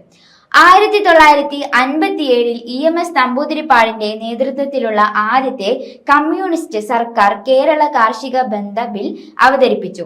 തുടർന്നുള്ള വർഷങ്ങളിലെ രാഷ്ട്രീയ മാറ്റങ്ങൾക്ക് ശേഷം സി അച്യുതാനന്ദ മേനോൻ സർക്കാരിന്റെ കാലത്ത് പാസാക്കിയ 1969 കേരള ഭൂപരിഷ്കരണ ഭേദഗതി നിയമം ആണ് ചരിത്ര പ്രധാനമായ മാറ്റത്തിന് കാരണമായത്. 1950 ഇത് നിർത്തലാക്കുന്നത്. അപ്പൊ 1957 തന്നെ എന്ത് ചെയ്യുന്നുണ്ട്, ഈ ഒരു ജന്മി സമ്പ്രദായം നിർത്തലാക്കുന്നതിനുള്ള കാര്യങ്ങൾക്ക് വേണ്ടിയിട്ട് പ്രവർത്തിച്ചിരുന്നു അല്ലെ. അപ്പൊ ഇവരുടെ നമ്മുടെ EMS നമ്പൂതിരിപ്പാടിന്റെ നേതൃത്വത്തിലുള്ള ആദ്യത്തെ കമ്മ്യൂണിസ്റ്റ് സർക്കാർ കേരള കാർഷിക ബന്ധ ബില്ല് അവതരിപ്പിച്ചു. തുടർന്നുള്ള വർഷങ്ങളിലെ രാഷ്ട്രീയ മാറ്റങ്ങൾക്ക് ശേഷം സി അച്യുതാനന്ദ മേനോന്റെ സർക്കാരിന്റെ കാലത്താണ് 1969 കേരള ഭൂപരിഷ്കരണ അല്ലെങ്കിൽ ഭേദഗതി ബില്ല് പാസ്സാവുകയും പൂർണ്ണമായിട്ടും നമ്മുടെ ആ ഒരു ഭൂപരിഷ്കരണ അല്ലെ, ആ ഒരു ഭൂമി ജന്മിത്വപരമായിട്ടുള്ള കാര്യങ്ങൾ നിർത്തലാക്കണമെന്ന് തീരുമാനിക്കുകയും ചെയ്തത്.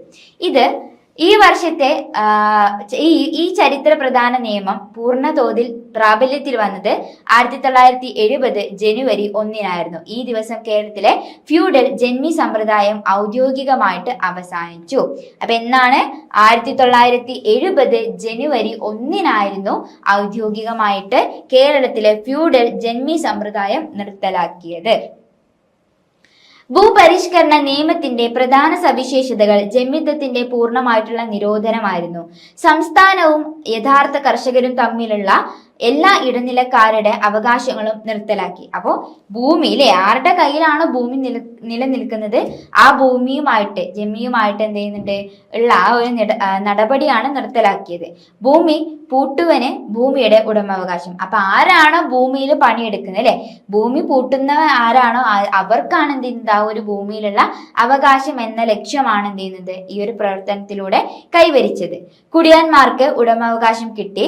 കൃഷി ചെയ്തിരുന്ന ലക്ഷക്കണക്കിന് കുടിയാന്മാർക്ക് അവർ കൃഷി ചെയ്ത ഭൂമിയുടെ പൂർണ്ണമായിട്ടുള്ള അവകാശമാണ് 1970 ജനുവരി 1 നമ്മൾ നേടിക്കൊടുത്തത് അല്ലെ. ഇതിനാണ് 1970 ജനുവരി 1 ആരാണോ ഭൂമിയിൽ പണിയെടുക്കുന്നത് അവർക്ക് എന്താണ് ആ ഒരു ഭൂമി എന്നുള്ള കാര്യം നമ്മൾ നേടിക്കൊടുത്തത്. ജന്മിമാരുടെ ഭൂമിയിൽ കുടില് കെട്ടി താമസിച്ചിരുന്ന പാവപ്പെട്ട കർഷക തൊഴിലാളികൾക്ക് അവർ താമസിക്കുന്ന പുരയിടത്തിന്റെ ഉടമാവകാശം സൗജന്യമായി അല്ലെങ്കിൽ നാമമാത്രമായി തുകയ്ക്ക് സർക്കാർ നൽകി. ഭൂപരിധി നിശ്ചയിക്കാൻ ഒരു കുടുംബത്തിന് കൈവശം വെക്കാവുന്ന ഭൂമിയുടെ പരമാവധി പരിധി എന്ന് പറഞ്ഞാല് 12 മുതൽ 15 ഏക്കർ വരെ. അതാണ് എന്ത് ചെയ്യുന്നത് പൊതുവിൽ നിലനിൽക്കുന്ന നിയമം. അപ്പോ ഇനിയിപ്പോ എന്താണ് ആരാണോ പണിയെടുക്കുന്നത് അത് മാത്രമല്ല കേട്ടോ, ഏത് ഭൂമിയിലാണോ കുടിയാന്മാർ താമസിക്കുന്നത് ആ ഭൂമി എന്താണ് പൂർണ്ണമായിട്ടും നമ്മൾ അവർക്ക് നാമം മാത്രമായിട്ട് എഴുതി കൊടുക്കുക, അല്ലെങ്കിൽ അവർക്ക് അതെന്താണ് സൗജന്യമായിട്ട് കൊടുക്കുക തുടങ്ങിയിട്ടുള്ള കാര്യങ്ങൾ ചെയ്തിട്ടുണ്ട്. അതും 12 മുതൽ 15 ഏക്കർ വരെയാണ് എന്ത് ചെയ്യുന്നത് ആ ഒരു ഭൂമി നമ്മൾ നിശ്ചയിച്ചിട്ടുള്ളത്. അധിക ഭൂമി പിടിച്ചെടുക്കലും വിതരണവും. പരിധിയിൽ കൂടുതലുള്ള ജന്മിമാരുടെ മിച്ച ഭൂമി സർക്കാർ പിടിച്ചെടുക്കുകയും അത് ഭൂമിയില്ലാത്ത പാവപ്പെട്ട കർഷക തൊഴിലാളികൾക്ക് അഥവാ ദലിത് ആദിവാസി വിഭാഗങ്ങൾക്ക് വിതരണം ചെയ്യുകയും ചെയ്തു. അപ്പൊ ഒരുപാട് ഭൂമിയിലെ ക്ഷേത്ര ബന്ധമായിട്ട് നിൽക്കുന്ന ദേവസ്വം ഭൂമികളൊക്കെ പിടിച്ചെടുത്തിട്ടുള്ളവരാണ് നായർമാരും അതേപോലെ നമ്മുടെ നമ്പൂതിരിമാരും. അപ്പൊ ഇവരുടെ കയ്യിൽ നിന്ന് ഈ ഭൂമി നമ്മുടെ കുടിയാന്മാര് വാങ്ങി. അതേപോലെ പിന്നെ ഒരുപാട് ഭൂമികൾ ഉണ്ടാവും. അപ്പൊ ഇതൊക്കെ കണ്ടു കിട്ടിയിട്ട് എന്ത് ചെയ്യാ, ഭൂമി ഇല്ലാത്തവർക്ക് ഇഷ്ടദാനം കൊടുക്കുകയാണ് സർക്കാർ ചെയ്തിട്ടുള്ളത്. 1970 ഭൂപരിഷ്കരണത്തോടെ കേരളത്തിലെ വലിയൊരു വിഭാഗം ജനങ്ങൾക്ക് സ്വന്തമായി മണ്ണും തലചായ്ക്കാൻ ഒരിടവും ലഭിച്ചു. ഇത് താഴ്ന്ന ജാതിക്കാരുടെയും ദാരിദ്ര്യരുടെയും അന്തസ് ഉയർത്തുകയും അവർക്ക് സമൂഹത്തിൽ മികച്ച ശക്തി നൽകുകയും ചെയ്തു. വിദ്യാഭ്യാസ മേഖലയിലും ആരോഗ്യ മേഖലയിലും കേരളം കൈവരിച്ച വൻ പുരോഗതിക്ക് കേരള മോഡൽ വികസനം അടിത്തറയിട്ട് ജന്മസമ്പ്രദായത്തിന്റെ ഇതെന്ത് ചെയ്യുന്നുണ്ട് നിർത്തലാക്കി. അപ്പൊ കേരളത്തില് എത്രത്തോളം ഈ ഒരു ജന്മിത്വപരമായിട്ടുള്ള പ്രശ്നങ്ങൾ നിലനിന്നിട്ടുണ്ടോ അതിനെ ഒരു പരിധി വരെ ഒഴിവാക്കാൻ നമുക്ക് എന്തുകൊണ്ട് സാധിച്ചിട്ടുണ്ട്, 1970 വന്നിട്ടുള്ള ഈ ഒരു കാര്യം കൊണ്ട് അല്ലെ, ആ ഒരു നിർത്തലാക്കൽ കൊണ്ട് നമുക്ക് സാധിച്ചിട്ടുണ്ട്.